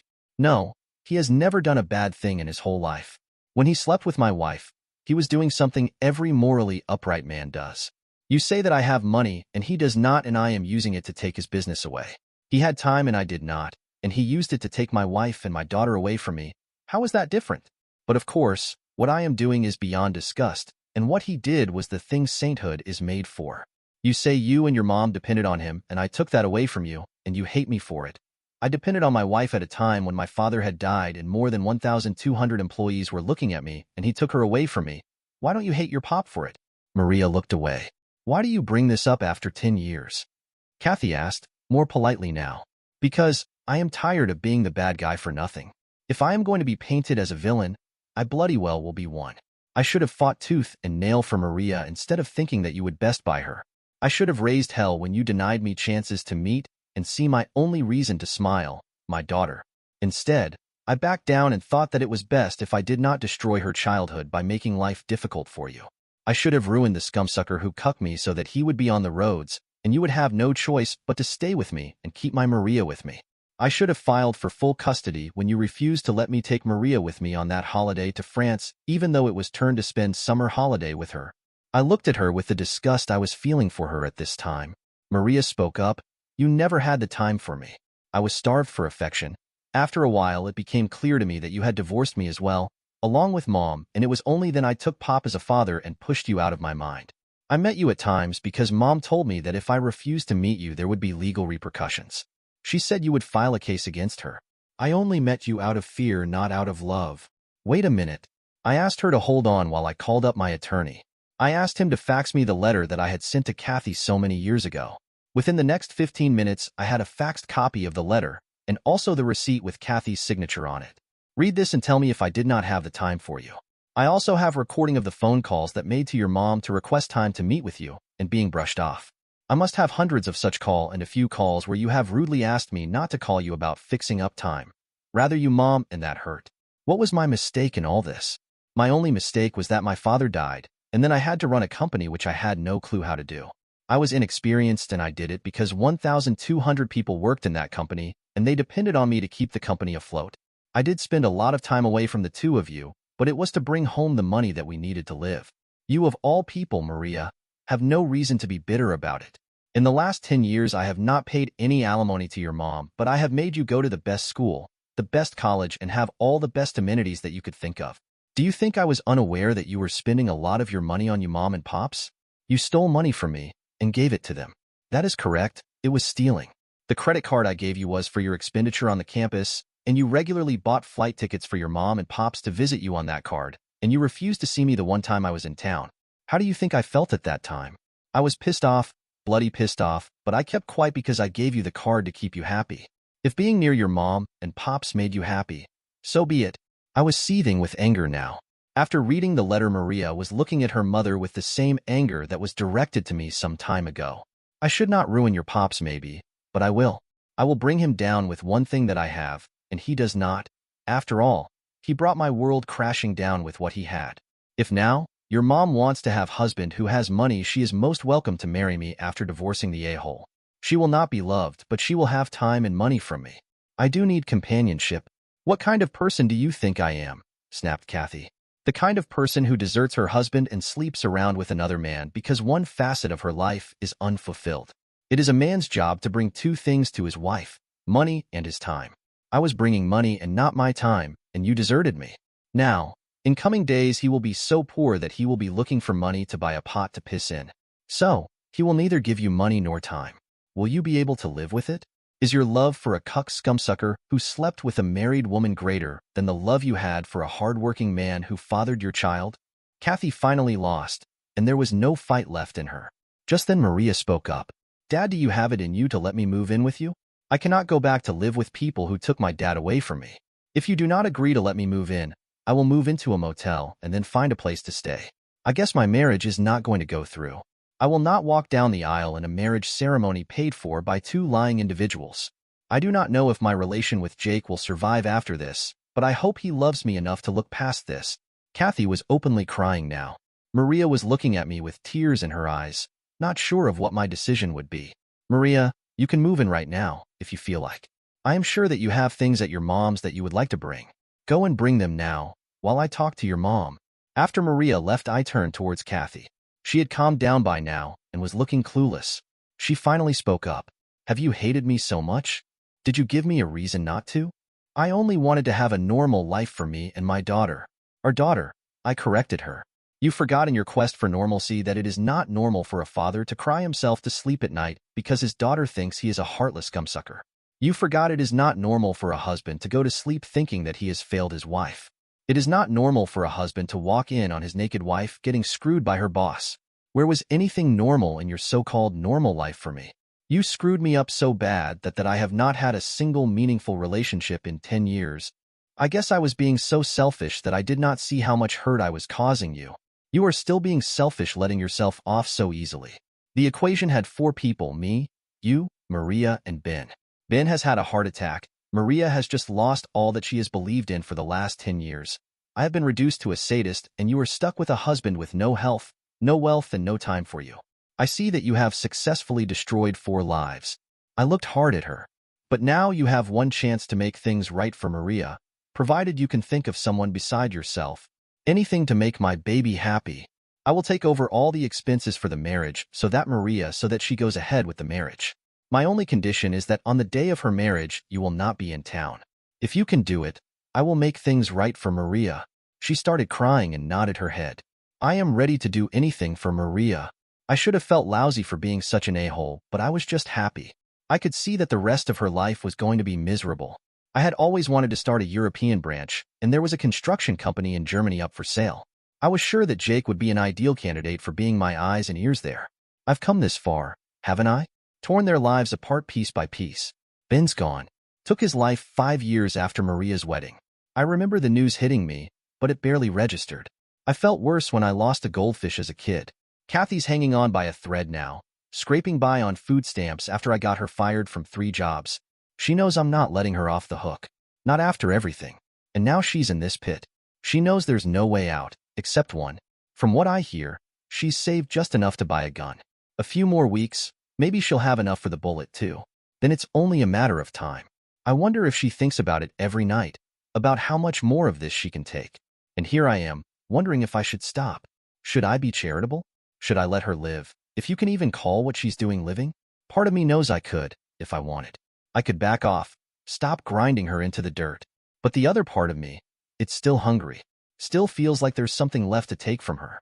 I thought revenge would feel different. I thought once Ben was gone, once I'd watched Kathy's life fall apart, I'd feel something more than this. Satisfaction? Closure? I don't know. But what I do know is, I've won. If that's what you call it. I've taken everything from her, and yet I still feel that bitterness sitting inside me. So, should I stop? Should I let her buy that gun and put an end to it? Or should I finally let go? I've carried this hate for so long. I'm not sure what's left of me without it.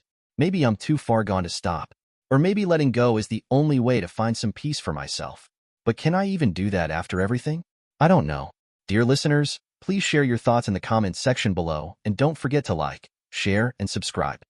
Welcome to Lost Relation Chronicles. The affair was meticulously calculated, almost chilling in its precision.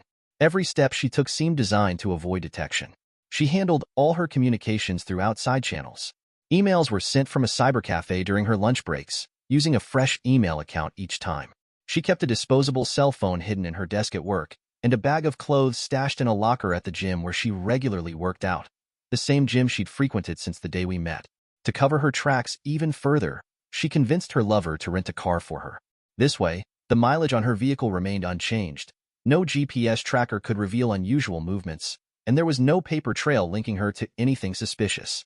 She was careful not to give her lover our home phone number, maintaining a safe distance even in their clandestine arrangement. Her routine remained as steady as ever. Workouts 3 evenings a week, just as she'd been doing for the past 5 years. But the gym, with its 2 parking lots, one in the front and one in the back, became part of her ruse. She'd park her car in the front lot, walk in as usual, and then slip out the back to her rental car, heading to meet him. At his place, she kept a stash of clothes, ensuring she always returned home in the exact same outfit she had left in. No telltale stains on her underwear, no misplaced lingerie, nothing for me to stumble upon. It was a flawless, calculated deception, until it wasn't. So, with all these precautions, you may be wondering how I found out? Simple. Somebody told me, and, most ironical of all, it was her lover who did it. My name is Nate Harris, And I met Lila Monroe 3 years ago at a bus stop of all places. That's what's so funny about this whole thing, you see. I met her at a bus stop, and I found out about her affair on a bus. How's that for vicious irony? Well, anyway, I was standing there waiting for the 14 when this absolutely gorgeous creature comes pelting up the sidewalk, hair flying behind her with an oak leaf caught in it, and she says, "I didn't miss the 14, did I?" "No, you still got lots of time," I said back, pretending not to ogle her. "Oh, good. I just moved here, and I don't have a handle on everything yet," she said, brushing a strand of hair off one flushed cheek. "I'm Lila. Who are you?" I introduced myself, and by the time the bus showed up in a roar of dragon's breath, we had a date for lunch. The doors hissed shut behind us, and we ended up sitting on opposite ends of the bus because of the number of occupied seats. I went to work, called the garage where my car was being worked on my reason for being on the bus in the first place, and they told me that I wouldn't have it back for 3 more days. I sighed and got to work. We met for lunch that day and the rest of the week. She had moved here to Vancouver from California, just one of many Californians who had begun to infiltrate the PNW like a plague. They came here to get away from the hideously expensive cost of living and the bad traffic, but brought those same things up here, ruining the way of life for the rest of us. I didn't hold her California roots against her, though. She was a delightful conversationalist and damned easy on the eyes. And she was scary smart too, as I was to discover. She was a programmer teaching classes over at the community college, and she also owned a small company which did some freelance work for some of the big technical firms here and in Portland. Some kind of outsourcing thing I never really got a handle on, since I'm no geek. Like I said, scary smart girl. But she wasn't one of those snotty smart ones. You know the kind I mean. They have to rub your nose in how smart they are by spouting esoteric mathematical formulas at the dinner table and look at you funny when you don't get it. Stuff like that. Lila wasn't like that. She was an ordinary girl, but with a brain. And I really liked it. I was a mere sales manager, but she didn't look down on me because of that. I was only average on the intelligence scale, but I could talk about a lot of things with a fair degree of acumen. In short, we had a lot going for us. When we finally made love, it was different than my previous experiences too. Those people who say sex and love can be different sure had it right. Up to that point, I had met a few bar girls, and sex with them was something like having a single Oreo cookie, if you know what I mean. Good, but not all that fulfilling or exciting. With Lila, sex was like having a 4-course meal and dessert. And espresso. In short, it was wonderful. I proposed 3 months after our initial meeting at that bus stop, and we moved in together. We had an October wedding amidst the fall leaves, and we toasted each other with mugs of hot cider instead of champagne. I don't want to give you the idea that our marriage was perfect as a fairy tale, because it wasn't. Some people may think that I am henpecked, but I'm really not. The thing is, I think that Lila thought I was, and that is why she did what she did. She thought I'd let her do her thing and not complain. I guess that maybe I did contribute to her way of thinking a bit. When we got our house, I did not contribute much in the way of ideas for decoration. I just let Lila do her thing, and that is because I just didn't care about stuff like that. If she had come to me and said, "Nate dear, I want to paint the dining room purple with a green stripe across the ceiling," I would have said, "Yes, dear," and kept on doing what I was doing. She picked the cars we drove, and I was fine with that too, because the ones she did pick worked well and had good mileage and safety ratings. All I cared about was that it got me from point A to point B without breaking down too often. I got my way on the things that mattered to me. I wanted a cloth recliner instead of a leather one. So when Lila brought home a leather one, I didn't say anything but took it back and got it replaced with a cloth one. I wanted a Motorola cell phone, and she wanted a Nokia. I got the Motorola. Both those occasions got me cut off for 2 days because I didn't do what she wanted. I responded by cutting her off for 3. I never understood why she did that since she liked sex as much as I did. But hey, whatever turned her crank. After a while, she got the idea and stopped using sex as a bribe/weapon. So yeah, most of the time I let her have her way, because as I said most of the time, I just didn't give a damn about the issue in question. If that makes me henpecked, so be it, but I didn't see it that way. Why put up a fight just for the sake of it? Fast forward 3 years. My car was once again in the shop, and I was taking the bus over to the mall to do some Christmas shopping. I was sitting there making mental lists of our relatives and trying to decide what to get each one when I heard, "Hi there, Lila. I'm looking forward to our next meeting." Pause. Lunch tomorrow? Uh-huh, right? Yeah, I bet it was me too, babe. Hubby still not got a clue yet? Yeah, well, he's a chicken and no doubt about it. By this time you can be sure I was paying real close attention. Lila isn't all that common a name, after all, and so, judging by the one-sided conversation I was listening to, she was screwing some creepy, scruffy-looking guy behind my back. I mean, the guy was seriously a bum, by appearances. Long, greasy-looking hair that looked to be falling out haphazardly, chewed fingernails, scruffy face that looked as though it hadn't seen a razor since the first Clinton administration. What did my classy wife see in this a-hole, if it was indeed my classy wife? They had hung up, agreeing on the Mongolian grill out by the mall as their next rendezvous spot. They could be a little less discreet, since as far as Lila knew, I would be heading up to Seattle tomorrow. I hadn't had a chance to tell her yet that the client had rescheduled for next week, and now all of a sudden, I didn't have such a burning need to let her know either.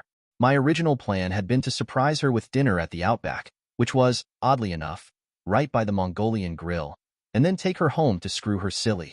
Now I had serious doubts cast upon the solidity of our marriage, doubts caused by an overheard conversation on a bus, and I wasn't in any hurry to get home now. I got off the bus at the mall and wandered through, seeing but not appreciated the gaudy Christmas banners or hearing the canned Christmas carols piped in through the overhead speakers. I thought we had a great marriage. I thought it was something that was going to last forever. But then, maybe I didn't. I was ready, instantly, to believe that my wife was stepping out on me, just by hearing the name Lila on a bus. Did that mean I was an insecure, jealous jerk? Maybe so, but I honestly wasn't expecting anything like this to happen. I sat on a bench watching the fountain in the middle of the mall and examined my feelings. That guy on the bus was but ugly, no doubt about it. But maybe he had monster meat, or maybe he was filthy rich. Let's face it, I was only a sales manager, and I didn't really want to be much higher on the food chain than I already was. Maybe that was the appeal. Maybe this guy dazzled her with lots of money, and she saw the chance to trade up. Did that mean I could expect a divorce decree in the near future? Get a grip, I told myself sternly. I was beating myself over nothing but possibilities and getting nowhere. First thing I had to do was find out exactly what the hell was going on. I called Lila and told her I had to work late in preparation for the meeting tomorrow, and then I called Henry Mansfield, our company attorney. "Nate, you old scumsucker," Henry boomed. "How's you and that pretty little wife of yours?" Henry was one of those big guys who didn't have any concept of what my mother used to call an indoor voice. Whether he was dining a client or talking on the phone, he was always loud and booming. I sometimes amused myself with inventing soliloquies he might use in that booming voice of his while making love to his wife. "That's what I'm calling about, Hank," I said. "I think she might be stepping out on me."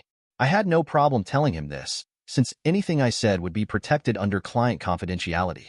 "You gotta be shitting me," Henry roared, making me wince and pull the phone away from my ear. "You're crazy, Nate. The hell gave you that idea?"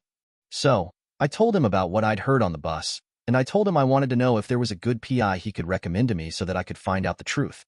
I couldn't be the cliché husband and take time off work to follow her around. I needed the income. "Well, I could try and convince you that you're insane. That woman would no more step out on you than Elvis would come back to life and dance on the roof of the Empire State Building. But I know it'll eat at you until you know I'm right. So, I know a guy, Jim Richardson, best PI in the county. Give him a call in about half an hour. I'll smooth the way for you." "Thanks, Hank," I said, jotting down the number he gave me. "I hope to God you're right and I'm just tilting at windmills, but I got to know." "I understand, buddy. Go put them fears to rest." I said goodbye to him and decided that I couldn't do Christmas shopping in the frame of mind I was in just then. I did make one stop at the Radio Shack on the second level and purchased 3 voice-activated recorders. They were small enough to fit in my pocket, and I decided to keep them in my basement workshop for the moment. My wife was a very smart girl, and I didn't think she would say anything in the house that would give me a clue, but damn it, I had to do something. I would set them up the next time she was gone and hope to hell that I had wasted my money. I called Richardson while I was waiting for the bus home, and he gave me an appointment at 4 the next afternoon. The prices he gave me over the phone made me gasp for breath, but peace of mind was priceless. Things were normal as I could make them that night. I explained my tense mood by mentioning some problems at work, and Lila offered me a back massage and a nice dinner to take my mind off things. I gritted my teeth and bore it. I couldn't stand all the suspicion. It was like a bad case of heartburn, eating away at me. Was she, or wasn't she? Did she, or did she not? Did she ever love me? I couldn't ask her about it. "Hey, are you having an affair?" Like, who ever really answers that question honestly? Nevertheless, I think I did a fair job of acting like everything was okay. We went to bed and there was no sex. It only just occurred to me that there really hadn't been much for the past 3 months or so. More evidence. The next morning, I got a passionate kiss and a hurry-home lover from my wife as I headed out the door to the bus stop. I wasn't sure, but it didn't seem like she was faking. That was one more thing I had to worry about. How could she act the loving wife to me and still screw somebody else. The day passed pretty normally for me. I was able to shove most of my worries to the back of my mind and do the job they paid me to do. I took a client to lunch and signed a contract, got a congratulations from my boss, and went to see Richardson after being dismissed early. I gave him Lila's schedule, a photograph, and a check, and he told me that he'd give me a call in a week to discuss what he found out. Meanwhile, I was going to do some work on my own. I went to the drugstore, got a ball cap and a disposable camera, and set off for the Mongolian grill. Their rendezvous was set for 6, and I was supposed to be out of town, so they had no reason to suspect being followed. I got to the restaurant at about 6:15, and sure enough, there they were, my loving wife and the bum from the bus yesterday, sitting at a table with bowls of rice and veggies in front of them, holding hands and feeding each other bits of broccoli. It was something out of a bad romance book, and it told me that their little meetings were far more than just sex sessions. This was a full-blown love affair. She smiled and laughed with him, and gave him little touches that only a woman in love gives to a man. And it tore my heart out. I couldn't go in there just yet, though. I needed more information, and if I had gone in, they would have seen me. So, all I could do was stand outside and snap pictures through the window as they humiliated me. After 10 minutes I had enough, both in terms of pictures and seeing them together. I was starting to get mad. Real mad? How dare she do this to me? It wasn't reasonable maybe, not in this modern age where cheating is almost as casual a thing as getting new shoes, but it meant something to me. She was obviously giving the affection that I thought only belonged to me away to somebody else, and I was pissed off about it. I took a cab to the Super 8 hotel and paced around the room, fuming. I couldn't go home because I was supposed to be out of town. I couldn't call Lila because I didn't trust myself not to start screaming at her. I considered and rejected the idea of getting drunk. That would only leave me with a hangover and not solve anything. I pulled out my laptop and distracted myself with the usual financial stuff. I transferred half of our joint savings account into my own account that I'd had before we got married. We didn't have any CDs or investments, so I didn't have to mess with those, and our joint checking account didn't have enough of a balance to bother splitting, so that got left alone. The house was a rental. Our savings account was actually our down payment fund for our own house, so that wasn't an issue either. From a purely financial standpoint, a divorce would be a slam dunk, and that was depressing all by itself. Eventually, I drifted into a troubled sleep on the dingy hotel mattress, the usual questions rolling around my head like bowling balls. Why did she do it? Was I not good enough for her? What did I do wrong? And all that other stuff. I had nightmares about her riding a man in an open field while I was held back by big rubber bands, and she just looked over and laughed at me. I woke up in a cold sweat, got into the shower, and stood there for 20 minutes trying to get myself back under control. I had to go back home tonight and pretend that everything was still okay. I was a salesman, and this would be the biggest selling job of my whole life. It took a week. A whole week of pretending like nothing was wrong and of telling Lila that I loved her and listening to her lie as she told me the same. When I got to the office a week after I gave Richardson the check, there was a message asking me to call him. I got hold of Richardson, and he said that I could come in at 4 again, and that in the meantime he would try to get more info. I told him to keep at it until the check I gave him ran out. Any leverage I could get would be used in the divorce. In the meantime, I set up the voice-activated tape recorders.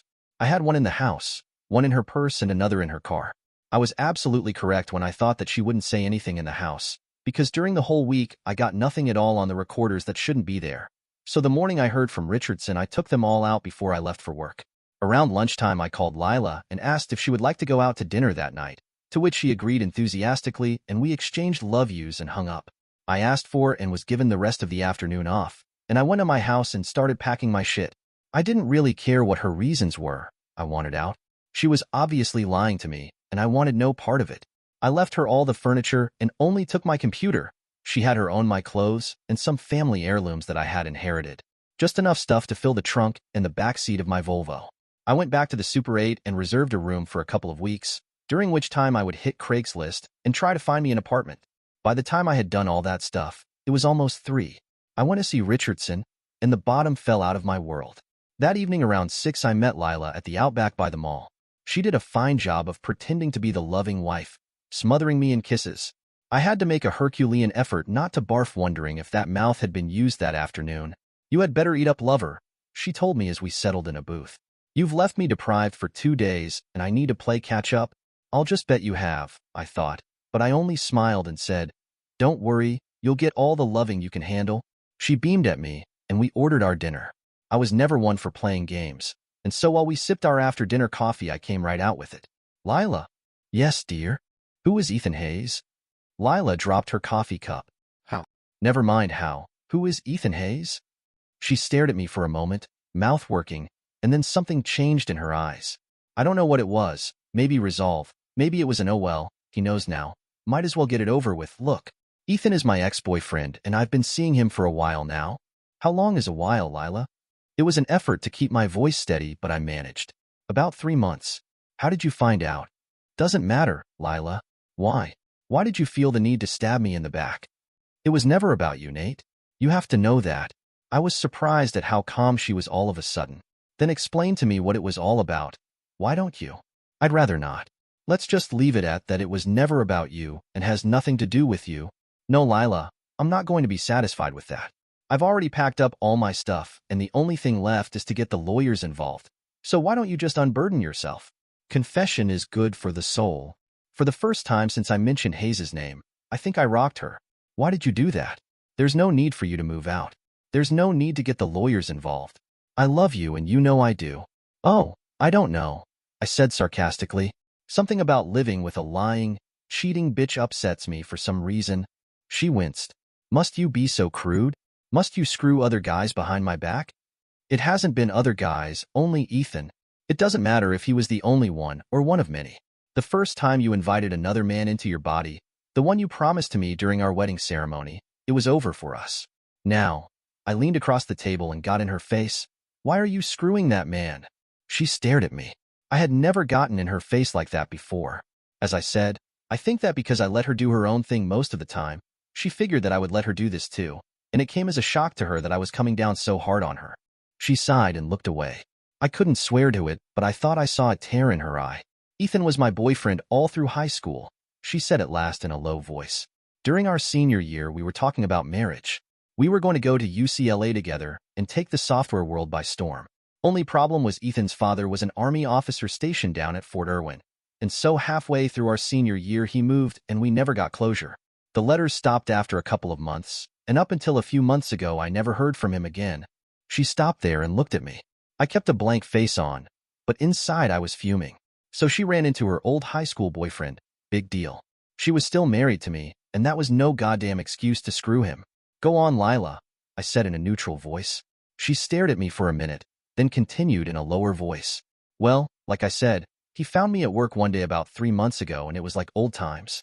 He asked me to lunch, and it was like we never were apart. The fact that I was a married woman didn't really sink in until we had sex for the first time.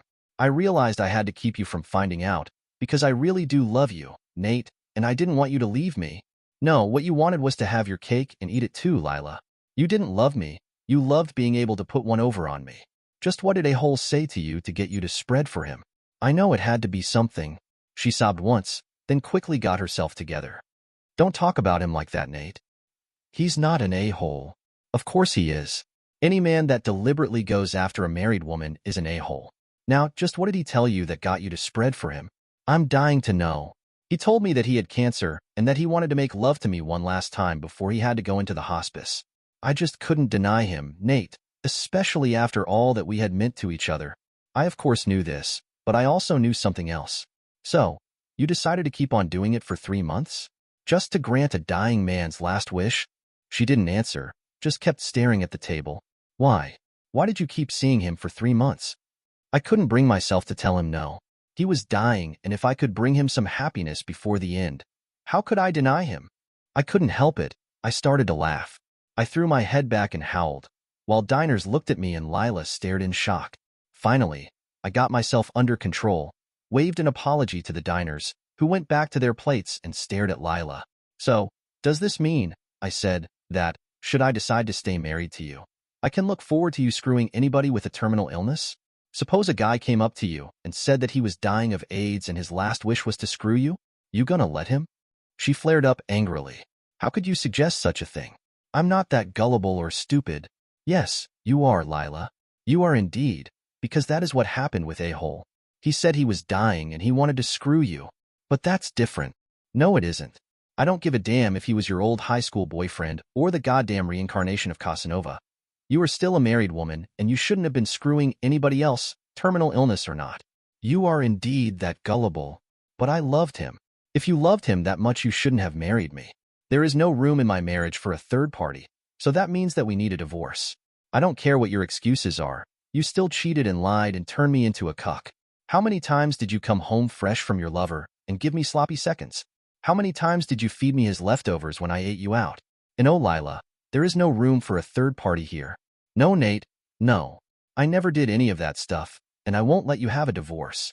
You have no evidence, and if you bring up what we talked about tonight, I'll just deny it. Have it your way, Lila. I'll see you sometime, I said, as I got up and left her sitting there. Lila did fight the divorce. She found herself an attorney and started throwing up roadblocks, claiming I was hiding bonuses and commission checks. I filed under the grounds of infidelity, and she was bound and determined to fight me all the way. 3 months later, we had our court date, and I told the judge that she had been cheating on me with a guy named Ethan Hayes.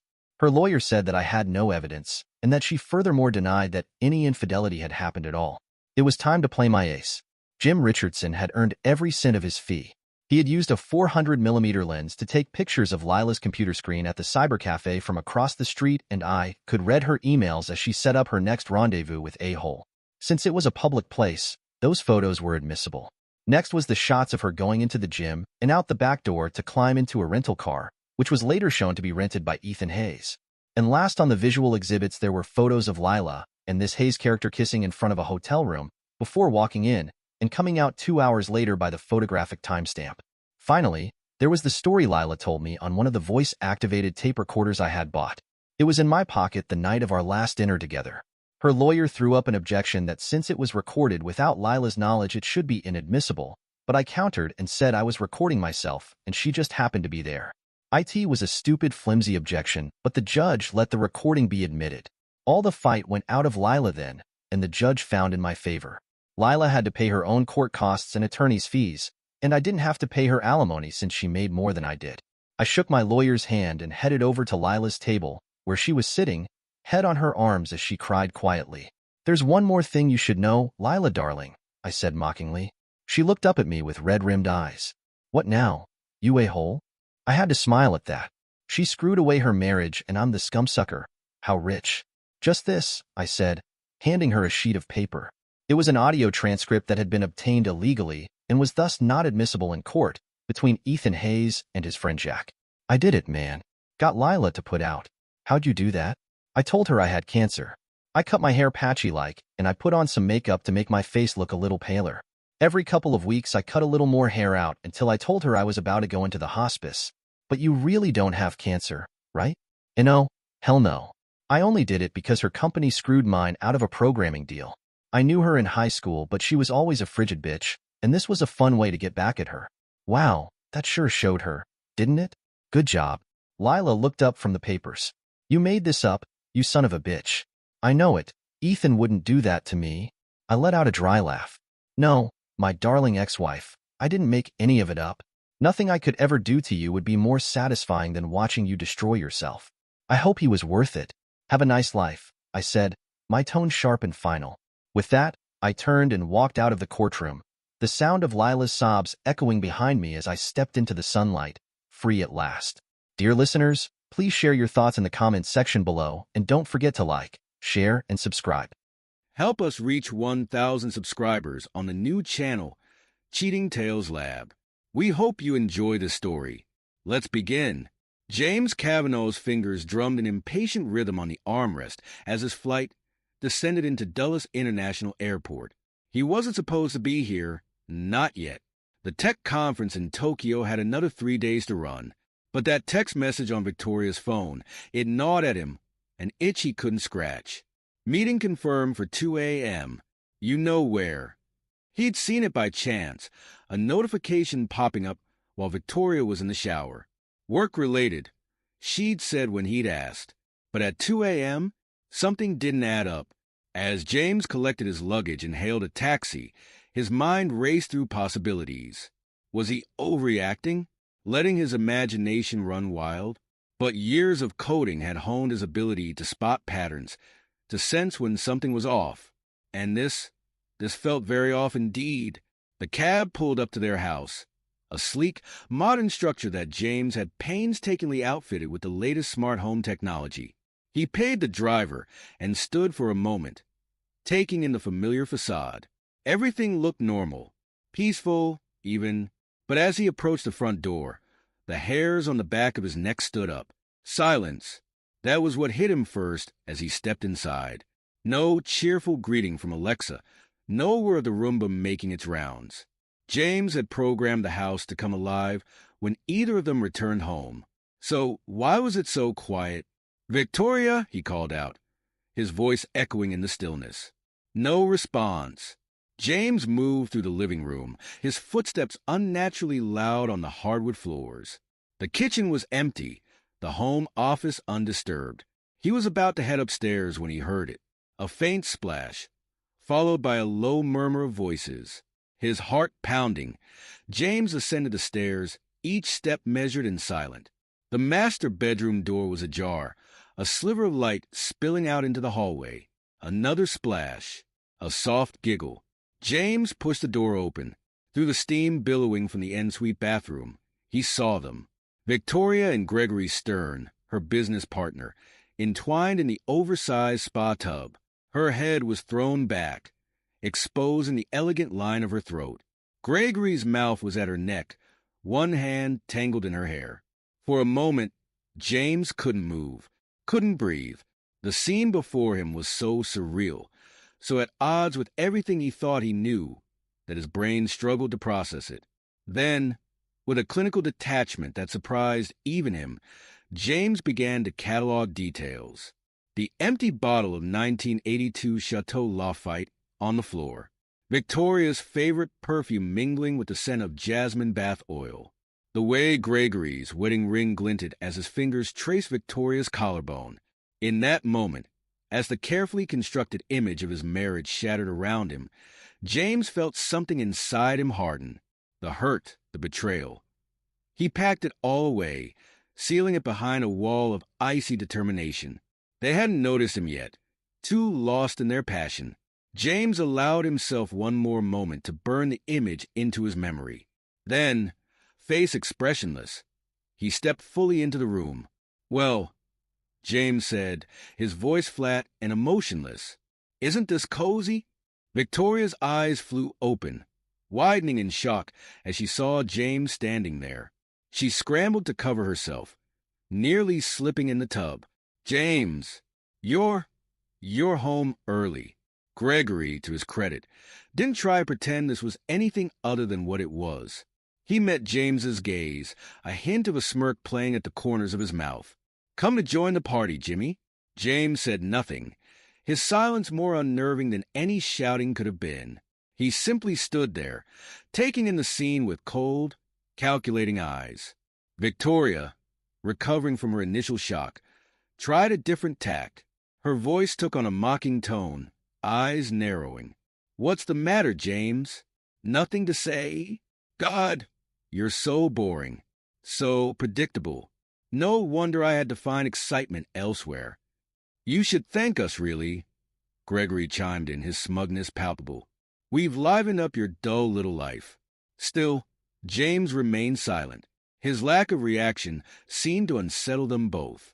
They had clearly expected an emotional outburst, tears, rage. Anything but this icy calm. Without a word, James reached into his pocket and pulled out his phone. With a few quick taps, he activated an app he'd installed months ago, just in case, just to be prepared.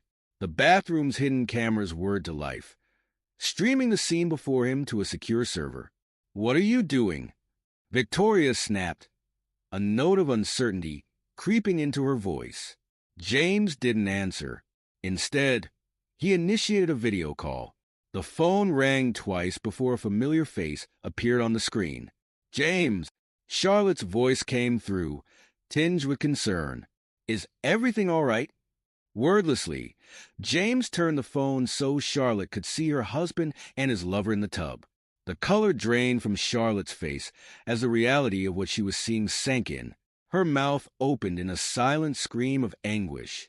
Gregory lunged for the phone, but James was faster. He ended the call and slipped the device back into his pocket.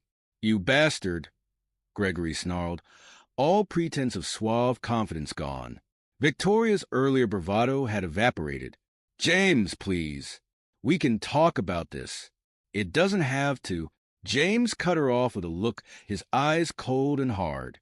Without another word, he turned and walked out of the bathroom, leaving Victoria and Gregory to stew in the wreckage of their exposed affair. James moved through the house with mechanical precision, gathering his essential belongings. Clothes, toiletries, important documents, all went into a suitcase with methodical efficiency. His mind was clear, focused solely on the task at hand. He could hear Victoria calling his name, her voice growing more frantic with each repetition. The sound of bare feet slapping against hardwood told him she was following him from room to room. "James, please," she begged, her earlier mockery replaced by desperation. "Let me explain. It was a mistake. It didn't mean anything." James continued packing, not sparing her a glance. "There's nothing to explain. We can work this out," Victoria insisted, grabbing his arm. "I love you. We can get past this." James shook off her grip, his voice devoid of any warmth or emotion. "I'm filing for divorce. You have until the end of the day to leave the house." Victoria's face crumpled. No, you can't. Where am I supposed to go?" "I don't care," James replied, zipping up his suitcase. As James made his way downstairs, Gregory appeared at the bottom of the steps, hastily dressed but still dripping water onto the floor. His earlier smugness was gone, replaced by barely contained rage. "You think you've won something here?" Gregory spat. "You're nothing. A pathetic little man who can't satisfy his wife." James set down his suitcase and pulled out his phone again. Gregory tensed, clearly expecting another call. Instead, James pulled up his contacts and dialed a number. "Owen, it's James. I need your help." Owen Mercer's voice came through, tinny but clear. "What's going on?" "I'm getting divorced. I need to secure my assets and prepare for a legal battle." There was a pause, then Owen's voice, sharp and focused. "I'm on it. Come to my office. We'll get started right away." James ended the call and picked up his suitcase. He looked at Victoria, then at Gregory, his face an impassive mask. "I'd start packing if I were you, Victoria. You don't have much time." With that, he walked out the front door, leaving behind the shattered remains of his marriage and the life he'd thought he knew. As James drove to Owen's office, his mind was already racing ahead, plotting his next moves. The pain and betrayal were there, simmering beneath the surface, but he refused to let them control him. Instead, he channeled that energy into a cold, hard determination. They thought he was weak, predictable, boring. Well, he would show them just how wrong they were. This wasn't the end. It was just the beginning. James Kavanaugh sat in his temporary office, a small, windowless room in the back of Owen's law firm. The space was cluttered with stacks of legal documents and financial records. A half-empty cup of cold coffee sat forgotten on the edge of the desk. It had been 3 weeks since he'd walked in on Victoria and Gregory, 3 weeks of sleepless nights and endless paperwork. But now, finally, it was time to go on the offensive. James picked up his phone and dialed a number he'd been given by Owen. After 2 rings, a crisp, professional voice answered. "Evelyn Pierce speaking." "Miss Pierce, this is James Kavanaugh. I was told you're the best at what you do." There was a brief pause. "That depends on what you need done, Mr. Kavanaugh." James leaned back in his chair, his voice steady. "I need you to dig into every aspect of Gregory Stern's life. His business dealings, his personal affairs, his past. I want to know everything, especially anything he's tried to keep hidden." "I see." Evelyn's tone remained neutral. "And may I ask why you're interested in Mr. Stern?" "Let's just say he's made himself my enemy. I intend to make him regret that decision." Another pause, longer this time. Then, "Very well, Mr. Kavanaugh. I'll take the case. But I should warn you, this kind of deep dive can be expensive." James allowed himself a small, "Money isn't an issue. Just find me what I need." After ending the call, James sat back, his mind racing. Evelyn Pierce was just the first step. He had other moves to make, other pieces to put into play. His phone buzzed with a text message. It was from Charlotte, Gregory's soon-to-be ex-wife. "Can we meet? I think we need to talk." James stared at the message for a long moment. He hadn't spoken to Charlotte since that fateful video call. Part of him wanted to ignore it, to focus solely on his own vendetta. But another part, the part that still remembered what it was like to be betrayed and alone, made him type out a reply. "Coffee shop on 4th Street. 1 hour." Charlotte was already there when James arrived, her hands wrapped around a steaming mug. She looked up as he approached, her eyes red-rimmed but determined. "James," she said softly, "thank you for coming." He slid into the seat across from her, ordering a black coffee from the hovering waitress. "What did you want to talk about, Charlotte?" She took a deep breath.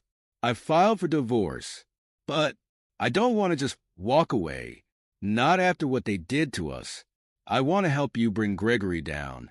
James studied her face, searching for any sign of deception. Finding none, he nodded slowly. "All right, what did you have in mind?" Charlotte leaned forward, her voice low and intense. "I've been Gregory's wife for 15 years. I know things, James. Things about his business practices, his clients, his indiscretions. I think, together, we might be able to do some real damage." A spark of interest lit in James's eyes. "Tell me more." For the next hour, Charlotte laid out everything she knew about Gregory's less-than-ethical business dealings. By the time they finished, James had pages of notes and a growing sense of anticipation. As they stood to leave, Charlotte caught James's arm. "There's one more thing," she said, her voice trembling slightly. "I found some old financial records in Gregory's home office. I think he might have been involved in some kind of embezzlement scheme years ago, before we were married." James's eyebrows shot up.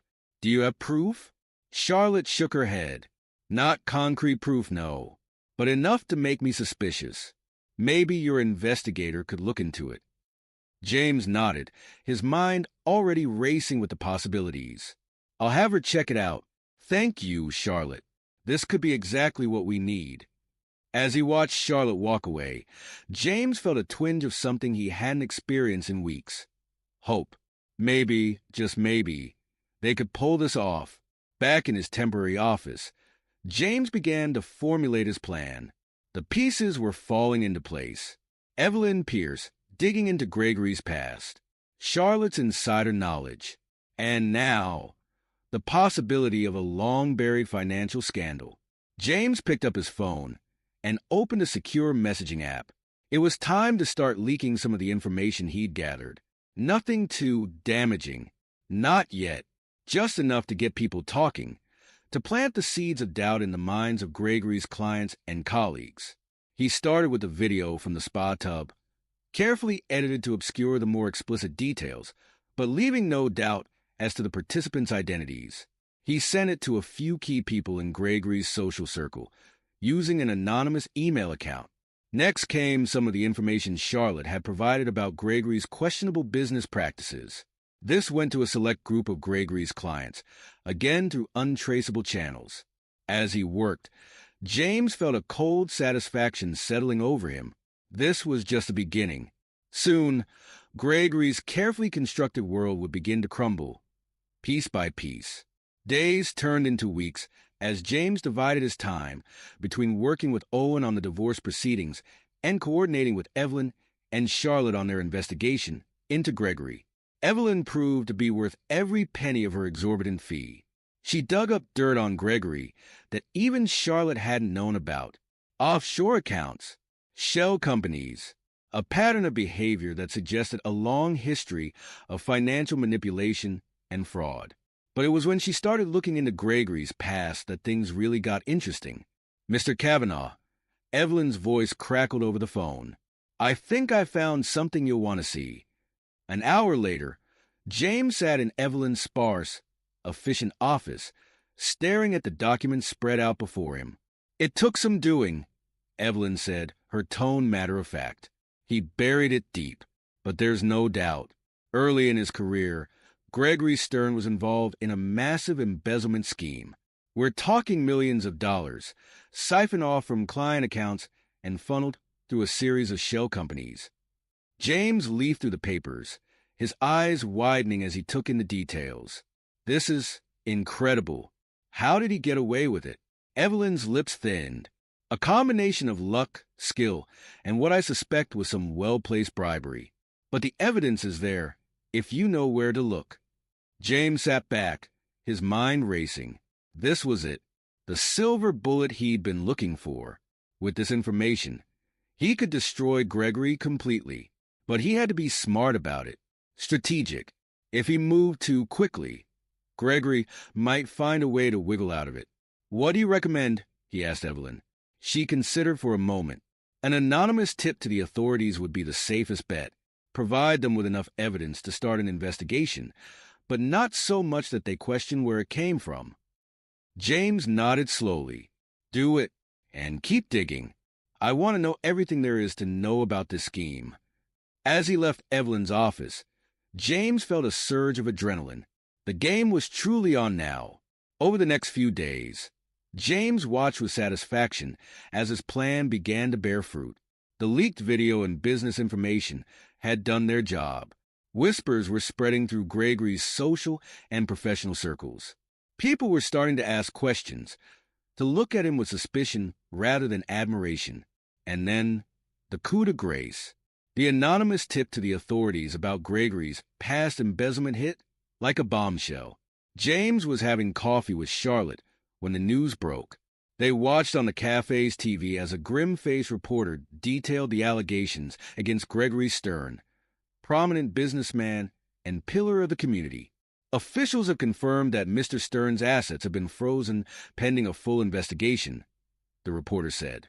Sources close to the matter suggest that the scope of the alleged fraud is staggering, potentially reaching into the tens of millions of dollars. Charlotte's hand flew to her mouth. My God, she whispered.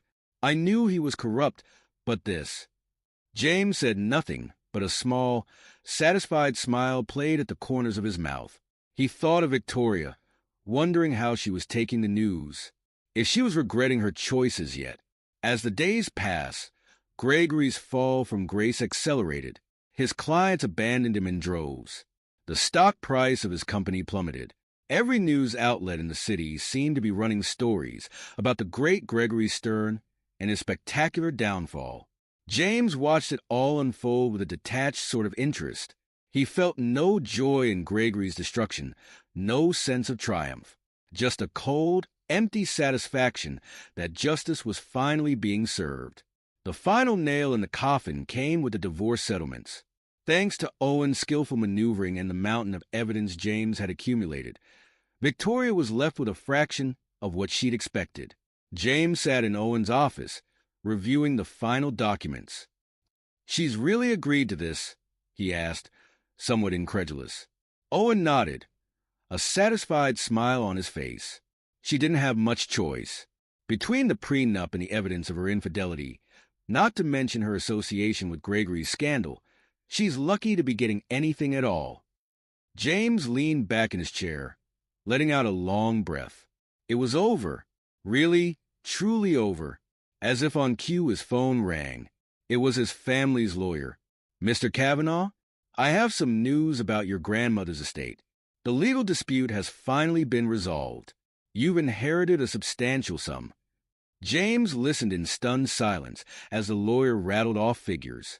It was more money than he'd ever imagined having. As he ended the call, James's mind was already racing with possibilities. He thought about the ideas he'd been mulling over for a new tech startup, one focused on cybersecurity. With this inheritance, he could make it a reality. Over the next few months, James threw himself into building his new company. He hired the best minds in the industry, developed cutting-edge security systems, and quickly gained a reputation as a rising star in the tech world. Contracts started rolling in, including some from major corporations. James found himself working long hours, but for the first time in a long time, he felt truly alive. He was building something meaningful, something that could help protect others from the kind of digital vulnerabilities he'd exploited in his revenge against Gregory.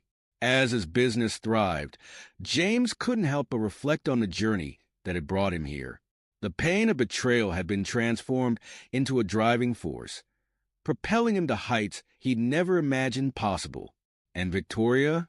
Last he'd heard, she was struggling to maintain even a shadow of her former lifestyle. The modest apartment she now called home was a far cry from the luxurious house they'd once shared. James Kavanaugh stood across the street from a modest apartment building, his eyes fixed on a particular window on the third floor.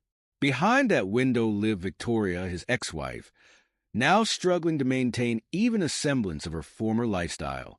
But James wasn't here to reminisce or gloat. He was here on business. "So, this is the place?" asked the realtor standing beside him. James nodded. "Yes, I'll take it.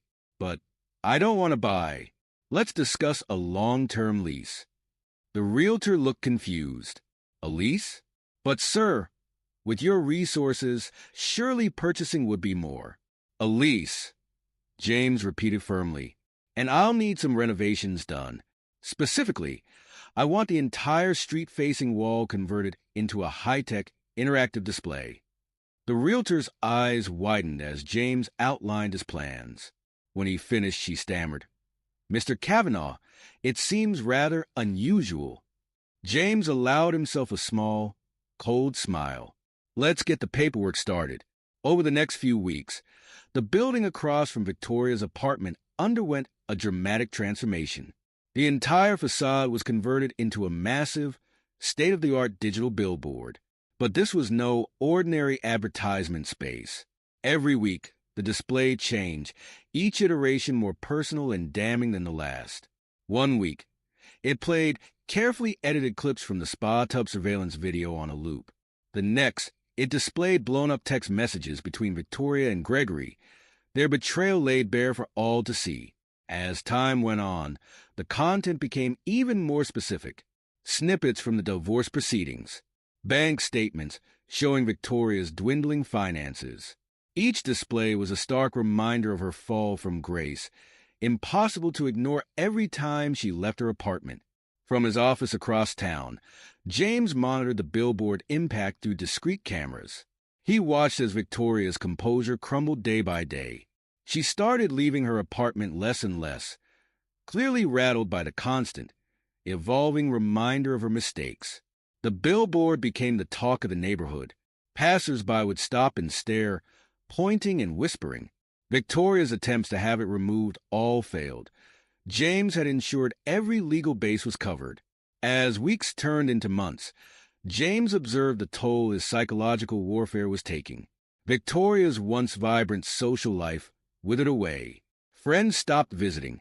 She lost weight, her appearance growing haggard and unkempt on the rare occasions she ventured outside. James felt no joy in watching her suffer, no sense of triumph or satisfaction. This wasn't about happiness for him. It was about justice, cold and unrelenting. While the billboard continued its relentless assault on Victoria's psyche, James focused on expanding his business empire. His cybersecurity startup had taken off beyond his wildest expectations, securing contracts with major corporations and government agencies. It was at a tech conference in San Francisco that James met Emily Hawthorne. She was presenting a keynote on global scaling strategies for tech startups, and her insights immediately caught James's attention. After her talk, James approached her. "Ms. Hawthorne, James Kavanaugh, I found your presentation fascinating." Emily smiled, her brown eyes warm and intelligent. "Mr. Kavanaugh, I've heard a lot about your work in cybersecurity. It's impressive how quickly you've established yourself in the field." They fell into an easy conversation, discussing industry trends and sharing experiences. James found himself drawn to Emily's sharp mind and grounded perspective. She had a way of cutting through the noise and getting to the heart of complex issues. As the conference progressed, James and Emily spent more time together. They attended sessions, debated new technologies, and shared late-night conversations over coffee. James found himself opening up to her in a way he hadn't with anyone in years. "You've been through a lot," Emily said one evening, after James had shared some of his past. But look at what you've built from it. That's truly remarkable, James. Her words stayed with him, sparking a realization. He had focused so much on his revenge, on tearing down those who had wronged him, that he neglected to fully appreciate what he created in the process. Inspired by this new perspective, James began to shift his focus. He started mentoring young entrepreneurs, sharing his experiences and insights. He hosted workshops and seminars, becoming a respected figure not just in the tech community, but in his local area as well. As his public profile grew, so did his relationship with Emily. They began dating, their shared experiences in the tech world providing a strong foundation. Emily's empathy and emotional intelligence balanced James's more analytical approach, helping him process the lingering pain from his past betrayal. Meanwhile, across town, Charlotte was undergoing her own transformation. Inspired by James's resilience and success, she channeled her pain into advocacy. She established a foundation to support women navigating the legal and emotional challenges of divorce, especially in cases involving betrayal. "I want to help others find the strength I found," Charlotte told James over lunch one day, "to show them that there's life after betrayal, that they can rebuild and thrive." James nodded, a sense of pride washing over him. They had both come so far from those dark days of discovery and heartbreak. Just as James was settling into his new life, balancing his thriving business with his mentorship programs and his deepening relationship with Emily, a new threat emerged. It started with a series of minor security breaches in his company's systems. At first, James dismissed them as routine hacking attempts. But as the attacks grew more sophisticated and targeted, a pattern emerged. "It's Gregory," James told Emily one night, his voice tight with tension. "He's trying to take down my business." Emily's brow furrowed with concern. "I thought he was still dealing with legal troubles." James nodded. "He is. But this reeks of desperation. It's his last attempt to strike back at me." But James had anticipated this move. In the years since his divorce, he had poured his expertise into developing state-of-the-art cybersecurity measures. His company's defenses were virtually impenetrable. As Gregory's attacks intensified, James and his team worked tirelessly to repel them. Not only did they successfully defend against every incursion, but they also managed to trace the attacks back to their source. With the evidence in hand, James didn't hesitate. He turned everything over to the authorities, providing them with a detailed record of Gregory's cyber attacks. The legal consequences were swift and severe. Already on thin ice from his previous financial crimes, Gregory now faced additional charges of cyber terrorism. The court showed no mercy. James sat in the courtroom, his face impassive as the judge delivered the verdict. Gregory Stern, once a titan of industry, was sentenced to a significant prison term for his crimes. As Gregory was led away in handcuffs, his eyes met James's for a brief moment. In that look, James saw the final crumbling of the man who had once seemed so powerful, so untouchable. Outside the courthouse, Emily took James's hand. "It's over," she said softly. "Really over this time?" James nodded, feeling a weight lift from his shoulders. "Yes, it is." As they walked away from the courthouse, James reflected on the journey that had brought him to this point. The betrayal, the pain, the cold fury that had driven him for so long. It all seemed distant now, like a story that had happened to someone else. He had not only avenged the wrongs done to him, but had built something meaningful in the process. His company was thriving, his relationship with Emily was strong and supportive, and he had found a new purpose in mentoring the next generation of entrepreneurs. James squeezed Emily's hand, a genuine smile spreading across his face. For the first time in years, he felt truly free. Free from the shadows of his past. Free to embrace the future he had fought so hard to create. The game was over, and James had won, not just by defeating his enemies, but by becoming something more than he ever thought possible.